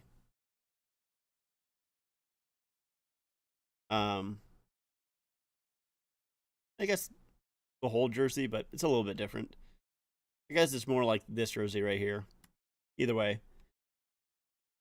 So that would be a cool sweater. This, the CCM also made a sweater of, which I think would be really nice. I very much actually, this is another one that I've seen and I want. That's kind of like the one that I have in a way. Of course, we do have this one. I want to see the Leafs bring this logo back in some form. I know it's really weird, and they only used it for a couple of seasons there. But the Leafs like font or text there in red, I don't know, it's kind of cool. Like I don't think I would like to see it as a permanent jersey, but I would like to maybe see it just on like, I don't even know if I would like it on a jersey, but I would like it on other stuff.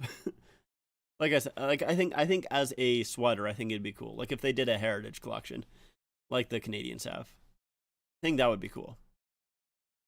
Then we're kind of getting into stuff here that maybe is a little bit too. I think if anything, right, they would maybe do. These are the ones that I would probably think that they would do a heritage collection of, or at least that I would like them to do. So we have that Arenas jersey there. that same patch jersey, this top one here, this top one here, then this bottom one, and then one of these two. That's kind of what I would like to see if they do bring back.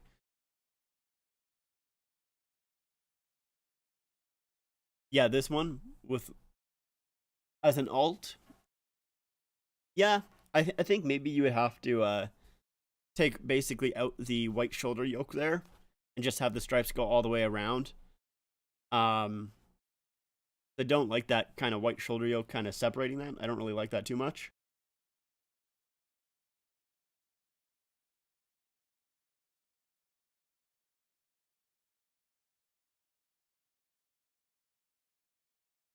Sorry, I sneezed again.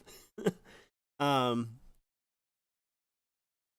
but yeah, I think it'd be kind of fun. I want to see if I can find Toronto Maple Leafs sweater. Spell CCM properly. Actually, it helped me out spelling CCM improperly. If I can find.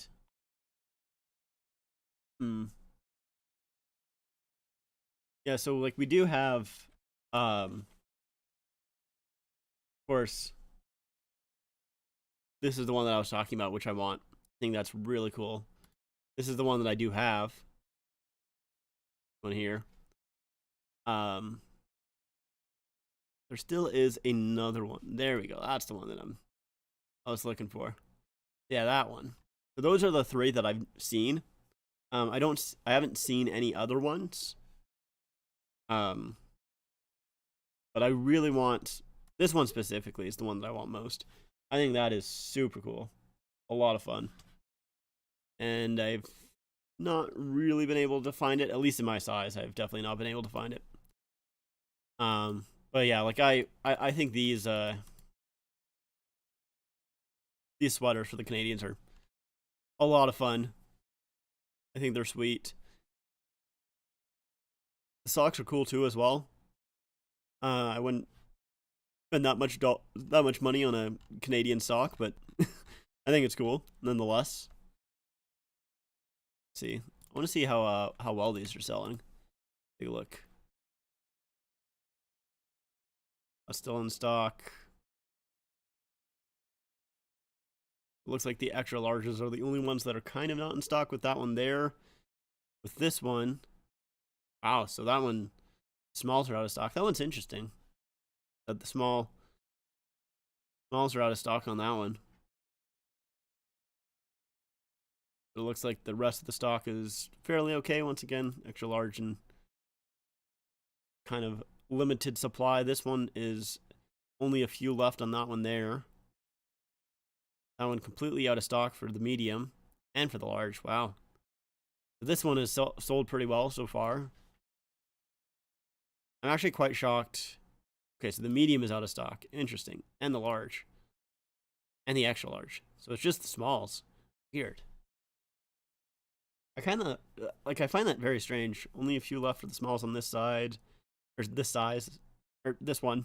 I don't know what I'm saying. Medium's out of stock. Only a few left in large. And out of stock. So they've sold pretty well. The ones that I mean, I only really cared about these four. I didn't not really care too much about the fifth.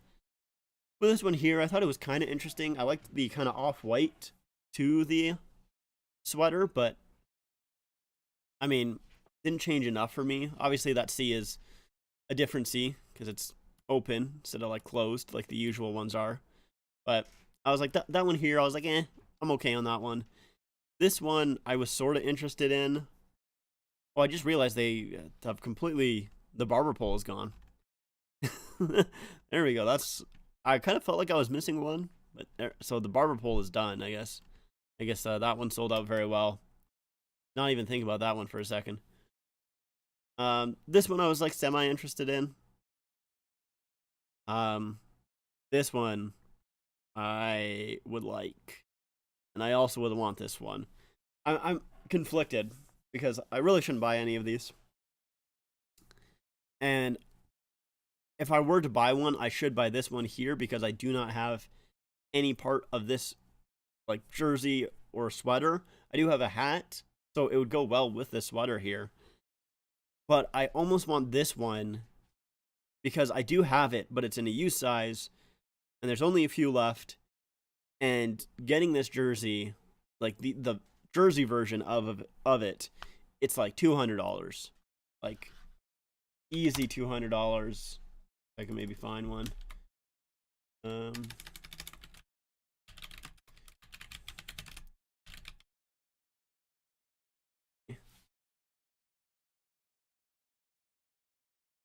okay, well I found one for 1,700, but that's because it's not authentic. Um, yeah, I don't even see any. So I don't know. It's difficult. It's difficult. I'm not quite too sure. Like I really shouldn't get one, but I want one. So I don't know what I'm gonna do honestly.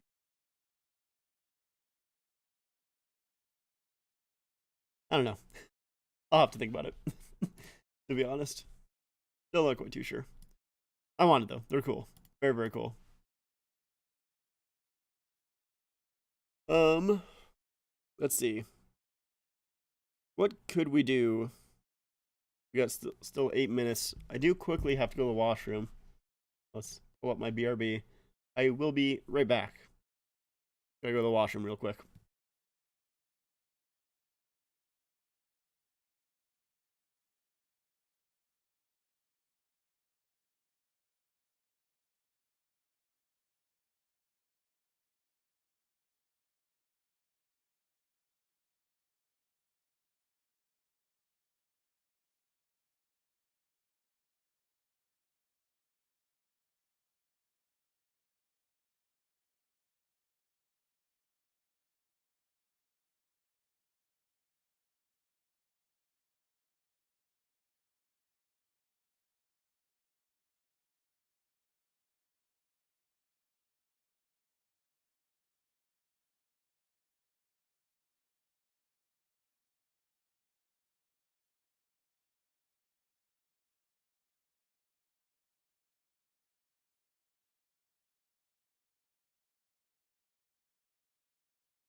I have returned. I probably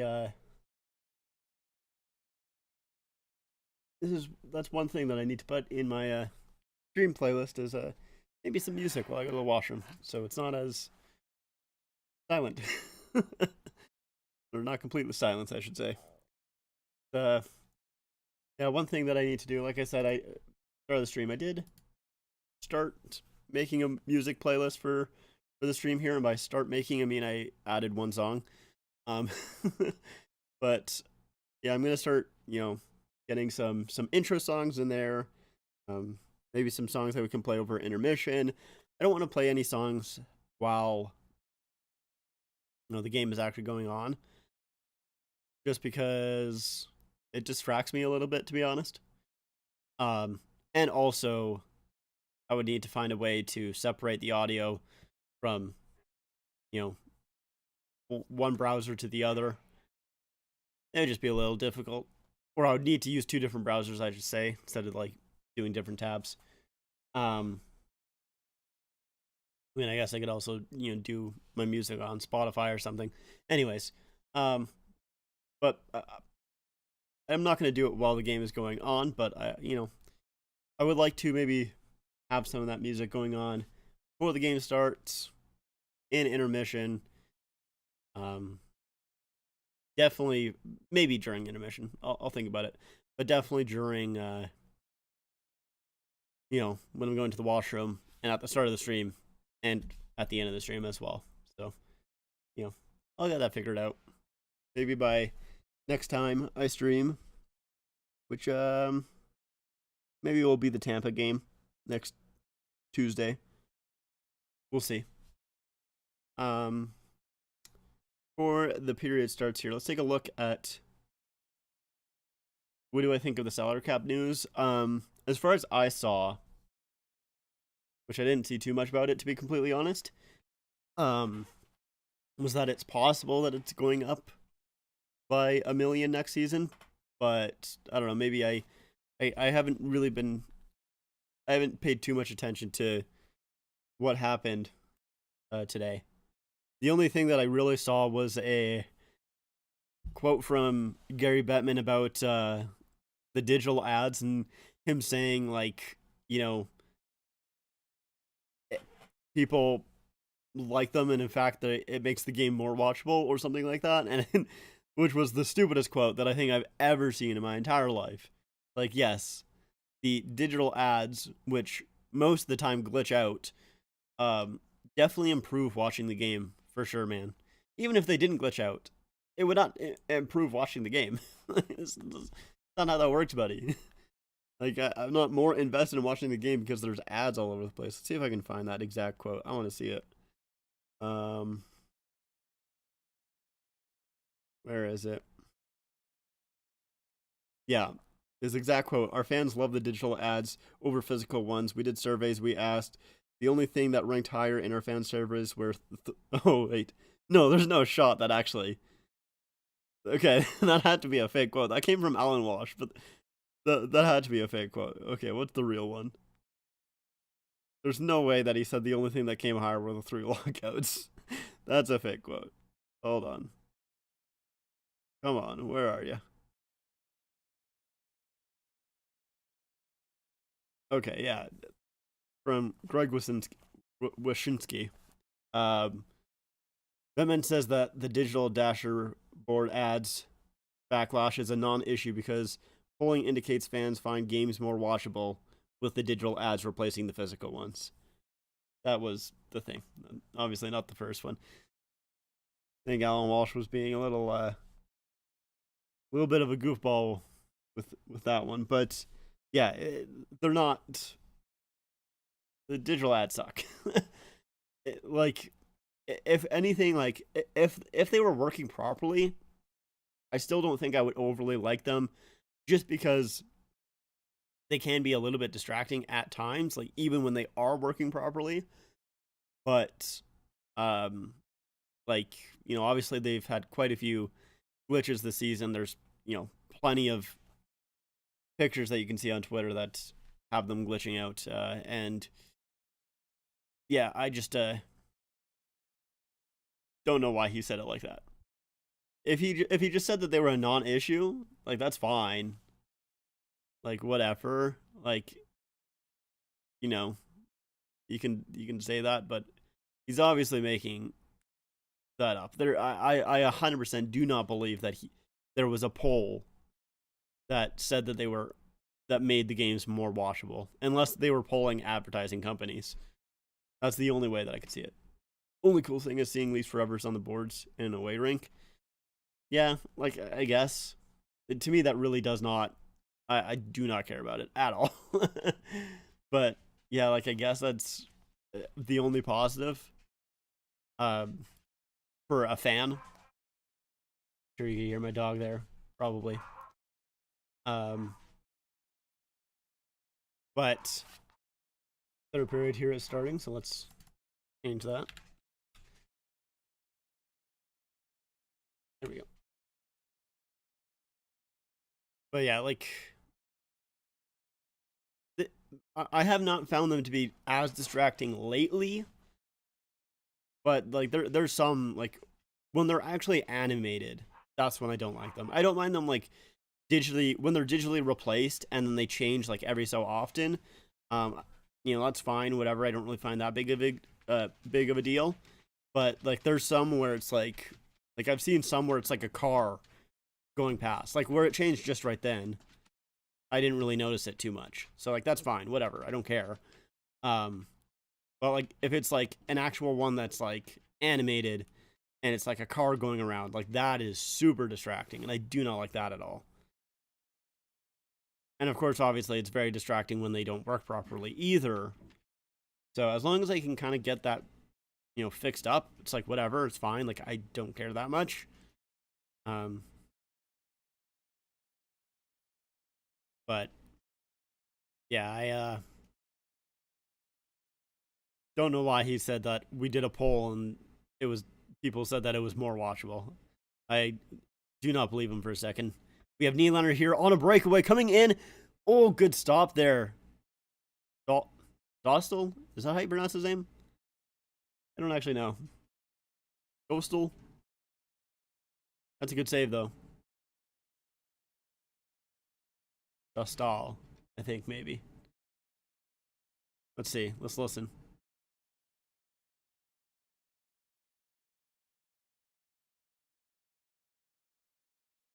Okay, I didn't really hear. I was trying to listen to how Mike Johnson said his name there. Couldn't really hear it. I gotta say, so obviously this is the TSN broadcast. When they announced that they were going away from, or like when Ray Ferraro was not on the broadcast anymore, I was really upset. I really liked Ray Ferraro. But, Mike Johnson has been, I think, a fairly decent replacement. I retweeted a clip the other day of Marner when he scored his goal there, and it was great. I loved it. Like he had so much hype for it. It was awesome. Am I going to cut my hair? It's very long. It is very long. Honestly, I don't really have any plans to. I, I don't know if I particularly like it very long, but I also don't know if I just don't really care enough to be completely honest. I just kind of don't care enough to cut my hair. It doesn't really bother me being long, so yeah. I thought, I kind of thought about cutting it like a while ago. I mean, it's probably like over a year ago now, but I don't know, just don't really feel like it. Oh, Kerfoot scores again! Wow! Kerfy, let's go! 2 goals for Kerfoot. Let's go, buddy.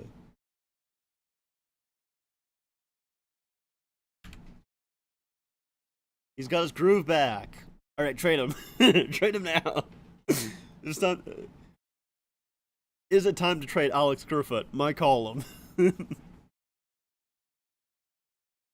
kidding, of course. Kind of. Sort of. I do think, I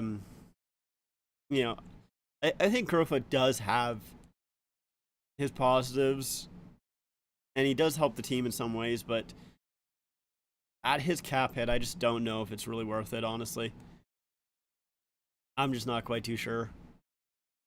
But hey, 2 goals gets his confidence back.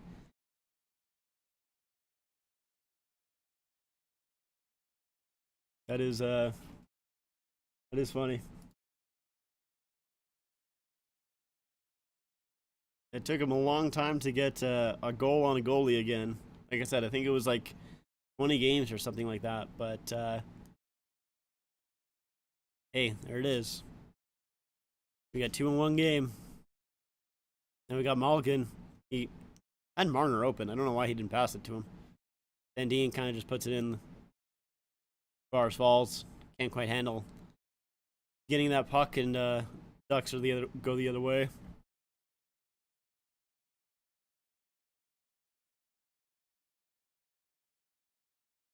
We have Mulligan.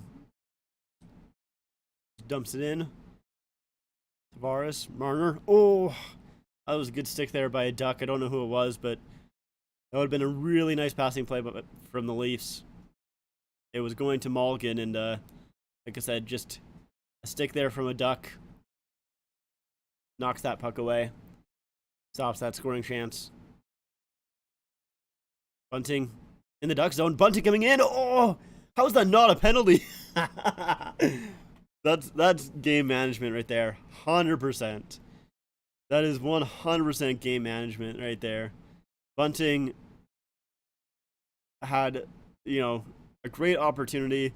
Tries to get it to Nylander, and Bunting was tripped up and no call. I mean, have the Ducks even had a penalty? Or a power play, I should say. They had 1. It's 3-1. 3 power plays to 1 in favor of the Leafs. Yeah, I that is game management 100% in my mind. There's no way you don't call that in a game that's close. In a game that's like 1-1, you call that 100% of the time. That trip was clear as day. Your down stick was broken on that shot there. Holmberg. Aston Reese can't get it back to Holmberg. But I think that was Gio at the point. He puts it back in. And Holmberg again. Sandin. Oh, Engvall, what a shot.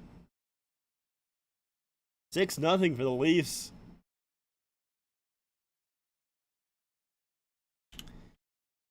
Wow, they I don't think they're blowing this one. All right, you know what? Like 4-0, I was like, maybe 5-0, probably not 6-0. All right. See, Engvall is such a frustrating player because he walks in and that's a nice shot, and he had another nice shot as well. I think it was against Calgary. Like, he has a really good shot. He's a big player. He's just extremely frustrating because, like, he's such a big guy. You'd expect him to use his body more, and he just doesn't. Like, I don't know. And there's some games that he is just, like, completely invisible in.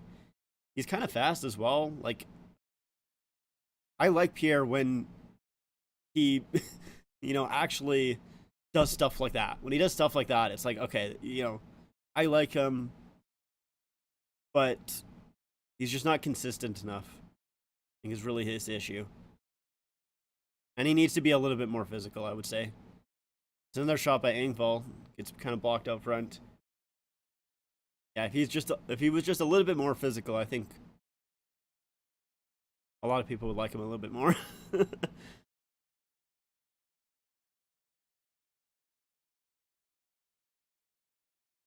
We got 13-26. Tavares had a chance there, not able to get that puck off. Marner does a good job battling for that puck, and Tavares comes in to help. Duck's still able to get it, though, and clear the puck. Timmins swings it back into the neutral zone. looking for Tavares or someone, but no one really there. And Tavares ices that puck. Why is okay, there it is. I was gonna say, why is the timer so off? And it fixed itself.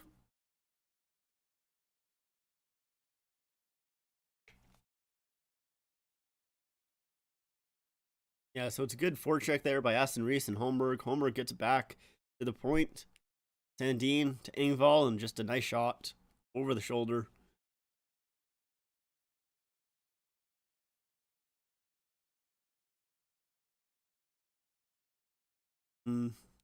Feel bad for Dostal.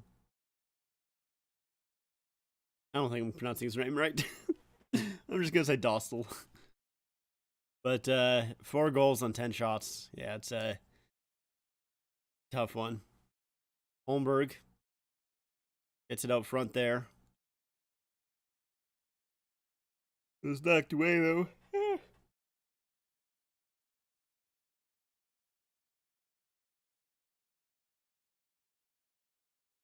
Now Kulikov in the defensive end here.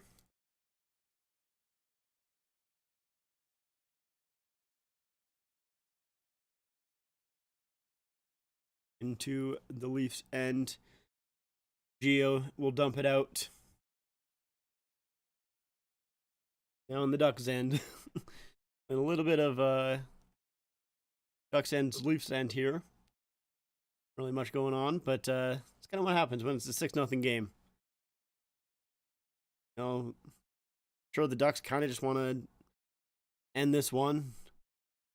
Oh, Henrique! Oh, just couldn't get enough on that shot. That was a wide open net for Henrique there, and he just stands on it. Jeez. You know, I really need to stop talking. I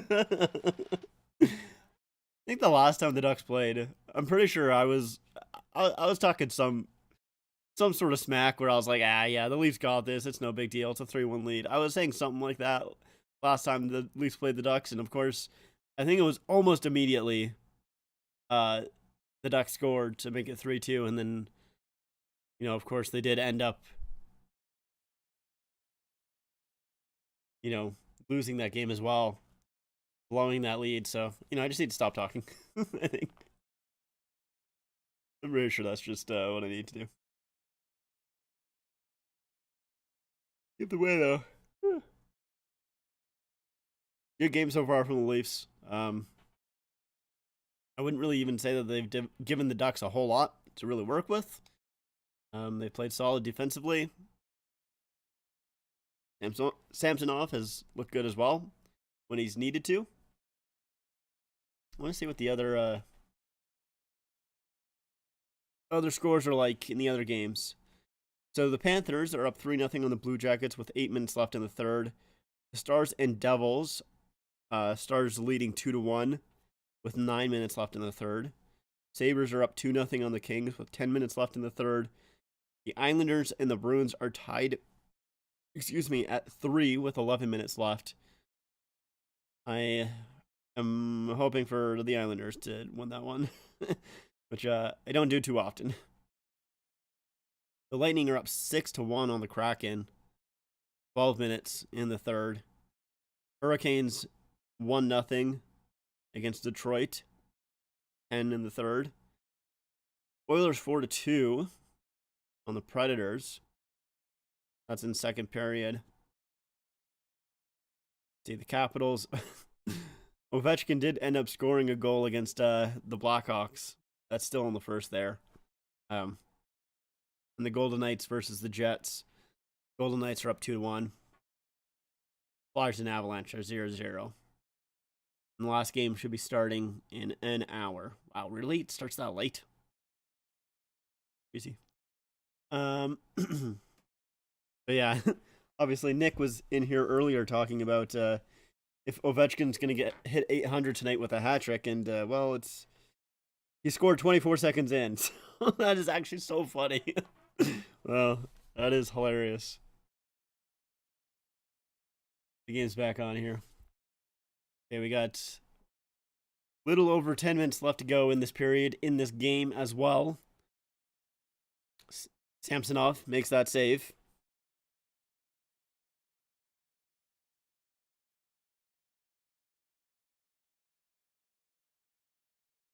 They're taking a look at McTavish playing for Team Canada, making that huge save on the line.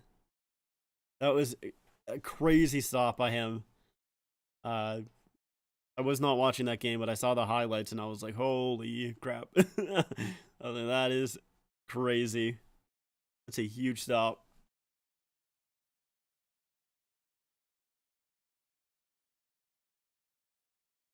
Leafs are really liking their third and fourth line here. They played them, I feel like, a lot more in the last half of this game, which, I think would make a lot more sense if they're playing maybe a little bit more of a tougher team than the Ducks. Obviously you don't want to, or at least hockey teams usually don't like to completely run out their opponents, or at least that's the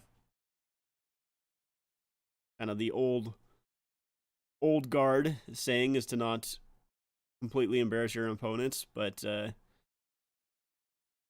yeah, they at least had their third line out there, and now they're bringing out their fourth line, and they've been playing these guys a lot, I feel like, which, I mean, I guess is good. They do have, Anderson, Holmberg, two guys who don't really play too much in the NHL. So I think they're going to call that one a hand pass right there. 9:30 left in the third. And they're doing another commercial break. Come on, man. You just had a commercial break. You got to do this. I just want the game to be done. I'm ready. I'm ready for this one to be over. But I cannot stop watching, because that is not what I do. I mean, I wouldn't stop watching anyways, even if I wasn't streaming. I do always watch the Leafs games all the way to the end, no matter what.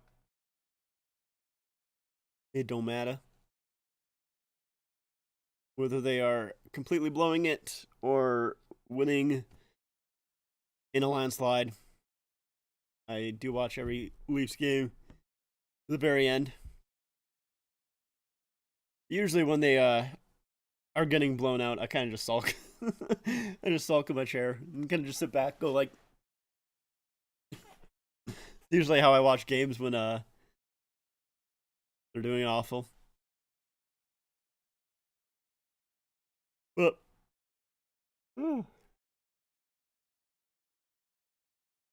sorry, I'm so tired. Yeah, I do not know why. I'm just very, very tired. Let's see. Caps are going on the power play. Watch out for Ovi. Watch out for him. Let's look at the standings quickly here. The Leafs are 3 points behind the Bruins. Bruins do have 2 games in hand. So the Leafs will win this one. Obviously, the Bruins play tonight, so they'll still have 2 games in hand, but it's up to the Islanders to see if the Leafs will be 1 point behind or still 3. Maybe 2. It could be 2. Could go to overtime, then lose in overtime. But yeah, I'm kind of shocked, honestly, that how close the Leafs are to the Bruins. Of course, the Bruins have only lost 5 games in total, and obviously recently they've started to lose a little bit more, but it's a good back check there by Holmberg.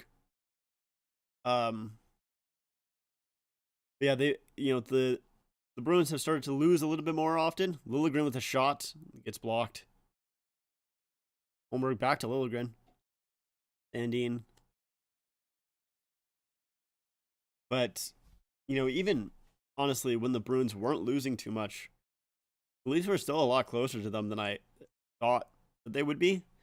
And yeah, now the fact that, the Leafs have kind of been on a little bit of a roll here The fact that they're just 3 points behind the Bruins,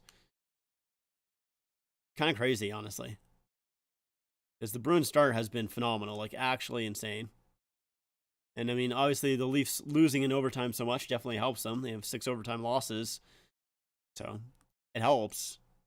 But oh, that one went out front, didn't quite get in. Offside here for the Ducks if they touch it, and they don't. They were able to clear. Now we have Marner coming in on the right-hand side. Tries to get it to Mulligan, but that gets blocked. And Ducks are able to clear it here. Brody brings it to Mulligan, who tries to cut towards the middle. It's that puck knocked off his stick, but Brody able to dump it into the Ducks' end. Shots 25-39 in favor of the Leafs.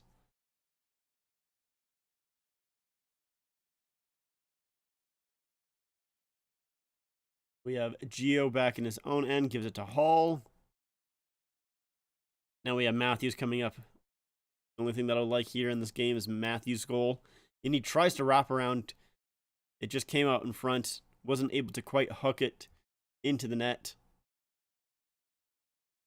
Yeah, I want a Matthews goal. It's really all I'm... I guess, you know, a Kerfoot hat trick would be nice as well, but... You know, that'd be good for him, but... I would also like a Matthews goal. That's what I would like. Matthews. Oh, that almost went to Nylander. Oh, Kerfoot had a little bit of a chance there. Also didn't quite hold on to that puck. That was a chance there for Kerfoot to get it in. Not quite able to put it home though.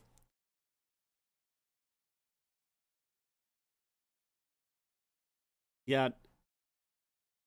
Oh my gosh. He tries to glove it and it just goes right through his glove. He just isn't able to quite cover it, I should say. And Kerfoot almost puts it in. Almost gets that hat trick goal.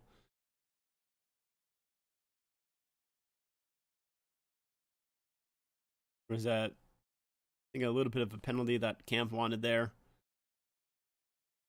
But I don't think they're going to be calling any penalties on the Ducks. Unless they're super egregious. But even so, yeah. They're just talking about it on the broadcast. As I was saying, they're just kind of holding the whistles. Kerfoot bumping into Silverberg there. A little bit of a kerfuffle at the bench. A little bit of pushing and shoving.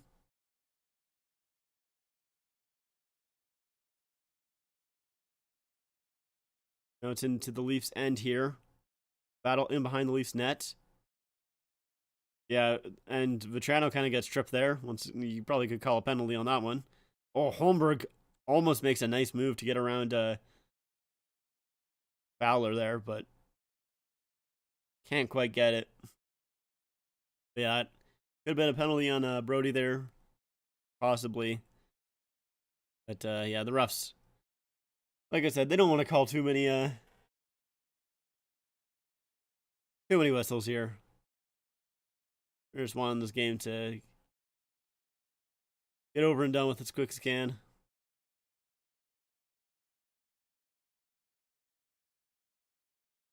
Yeah. Silverberg was just holding his stick. Holding Kerfoot's stick for as long as he could. But yeah, no call. Like I said, they don't want to call too much. And of course, there's another commercial break. I feel like there's a commercial break every whistle. The refs want this game to end, but the advertisers, they do not. The advertisers, they want this to go as long as they can. They want to play as many commercials as they can.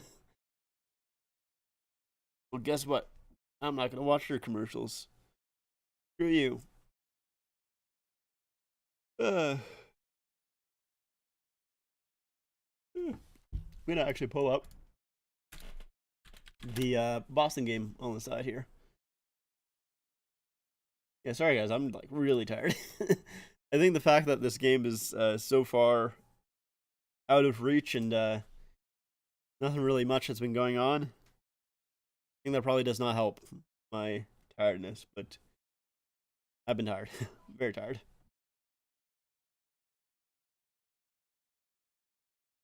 Take a look at this Austin Island. Please don't go to intermission. Swear to God. Please don't. Please. God damn it. Getting me, man. I just want to watch a game.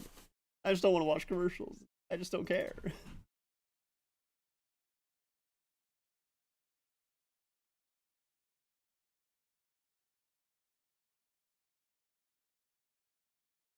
Okay. This game's back on. Thank God.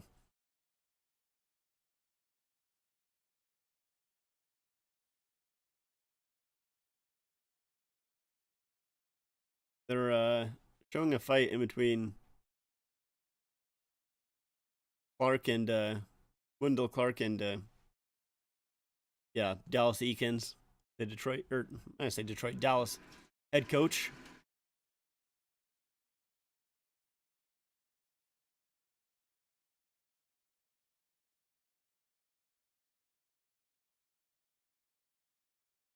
All right, just 5 minutes left here in this third period. We can do it, right, guys? We can hold on. That puck comes out in front. Zegras knocks it away. Ooh, it's a little bit of a fan on that pass by Hall. That's a close one. Strome could have maybe almost had an opportunity there. Timmins is so good. He's been honestly a lot better than I expected from him. I didn't really expect anything, to be completely honest, but yeah, he's been solid. I've liked him. I'm not really too sure if he'll stay in the lineup once Riley is healthy, though. I'm assuming it's going to be Riley, Brody, Paul, Gio, Sandy, and Liljegren. So, oh, we got another one? Oh, no. Dude, I feel so bad for Nick. He literally was in my chat earlier. He was like, do you think Ovi gets a hat trick tonight to get to 800? And I was like, well, I don't know. And he was like, Mrazek's back, though, from injury. And I'm like, okay, well, maybe. He called it. I'll have to, You saw the first one? Yeah, it was like 25 seconds in, wasn't it? Or something like that. I knew he got one. Matthews bobbles that puck at the line there. Maybe gets 801 on Thursday. What's on Thursday? Who do they play on Thursday?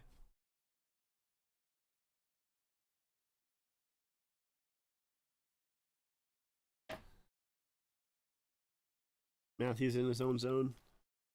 Tage is so good. Yeah, Tage Thompson is absolutely ridiculous.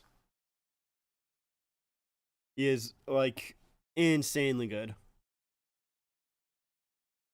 You ever gone to any games? Been a while since I've been to a game. Hold on, we have Shattenkirk coming in. Stopped there. Yeah, so I've been to when I was like 7, I think. I went to Disneyland, and I went to I think it was a Ducks Wild game, which I think would have been in 2004, if I'm remembering correctly. And it was a playoff game. And then when I was about 13, we went to Disney World, and I went to a Leafs Tampa game. And then recently, I've been to a Leafs Flames game as well.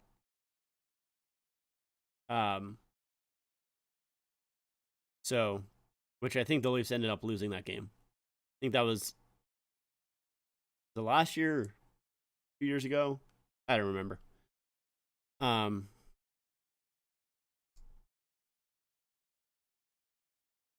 Nice, Salty. Yeah, so I mean, I would like to go to more games, but don't go. I haven't gone to. Oh, a shot by Aston Reese. I think went off the post. Haven't been to as many as I would like. I like to go to more. I like to go to more arenas though. That's for sure. Um, I would really like to go to Vegas, watch a game there. I think that would be a ton of fun. I would also like to go to, a Madison Square Garden game. I think would be cool. Rangers game would be a lot of fun. Nashville game would be really cool as well. Um, I mean, I could want to. I would also really want to see a game in Arizona right now. Oh, Holmberg with a, or no, that's Anderson. Joey Anderson with a goal, make it 7-0. His first goal since March of 2020. I kind of feel bad for Dostal.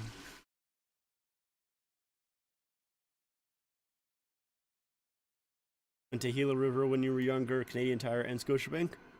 Very cool. Yeah, a game in Montreal would also be a lot of fun as well.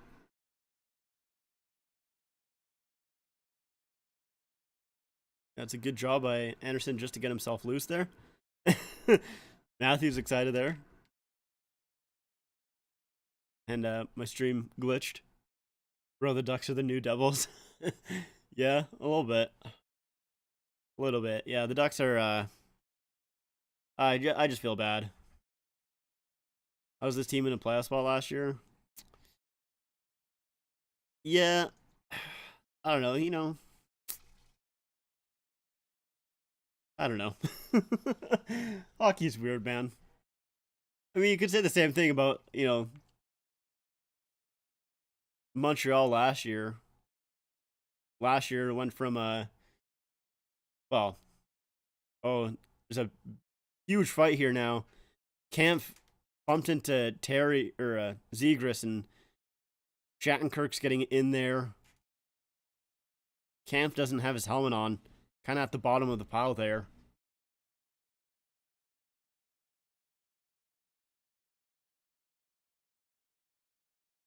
Yeah.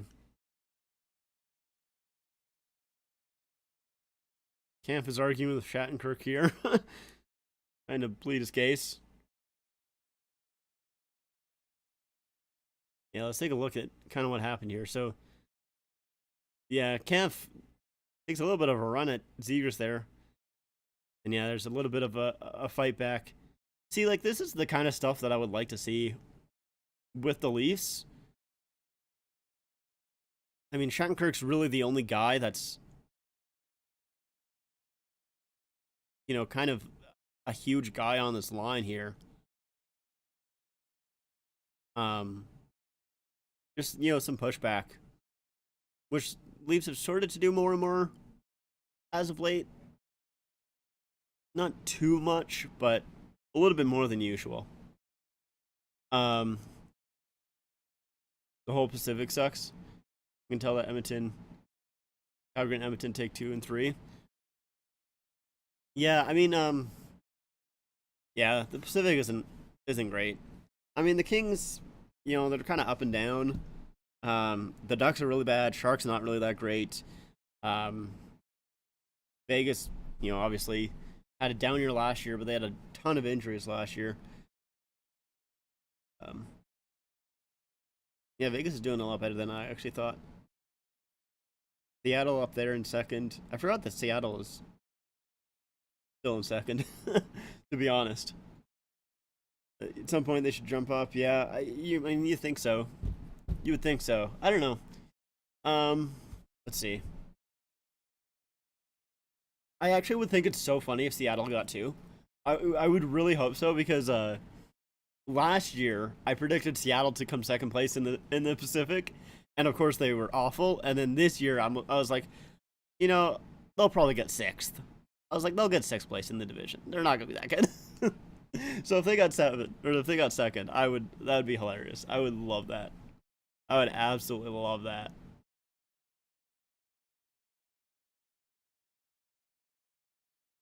We just got a minute left here in the game. Yeah, Seattle was obviously my like hot take last year. I didn't really like. I thought they could get second in the Pacific because the Pacific isn't that good in my opinion. But you know, I thought that you know, I thought they would be a lot better than they were last year. That's for sure. And it was in the like they weren't good at defense or in goaltending, and those were the two spots where I was like, they look pretty good at defense and goaltending. So I don't know. Apparently, I just don't know anything. So, like Grubauer was god awful last year. We got 20 seconds left here. Samsonov puts it around. Benoit at the point to Strome. Puts it in deep for Vetrano. Timmins can't quite get it out here. We got a second left. That's a shot. And it goes in, but I think it's after the whistle, and there's a whole bunch of fighting now again. Yeah, I think that puck went in after the horn. So Samsonov gets the shutout, or Samsonov, sorry. I'm gonna start trying to say his name properly. Gets the shutout here. His second shutout in a row. He got a shutout, of course, against the Kings, and now gets his shutout against the Ducks. And so in 4 games, the Leafs have gotten 3 shutouts, and they put up a 7 spot on the Ducks here, extending their point streak to 15 games. I believe, if I'm not mistaken,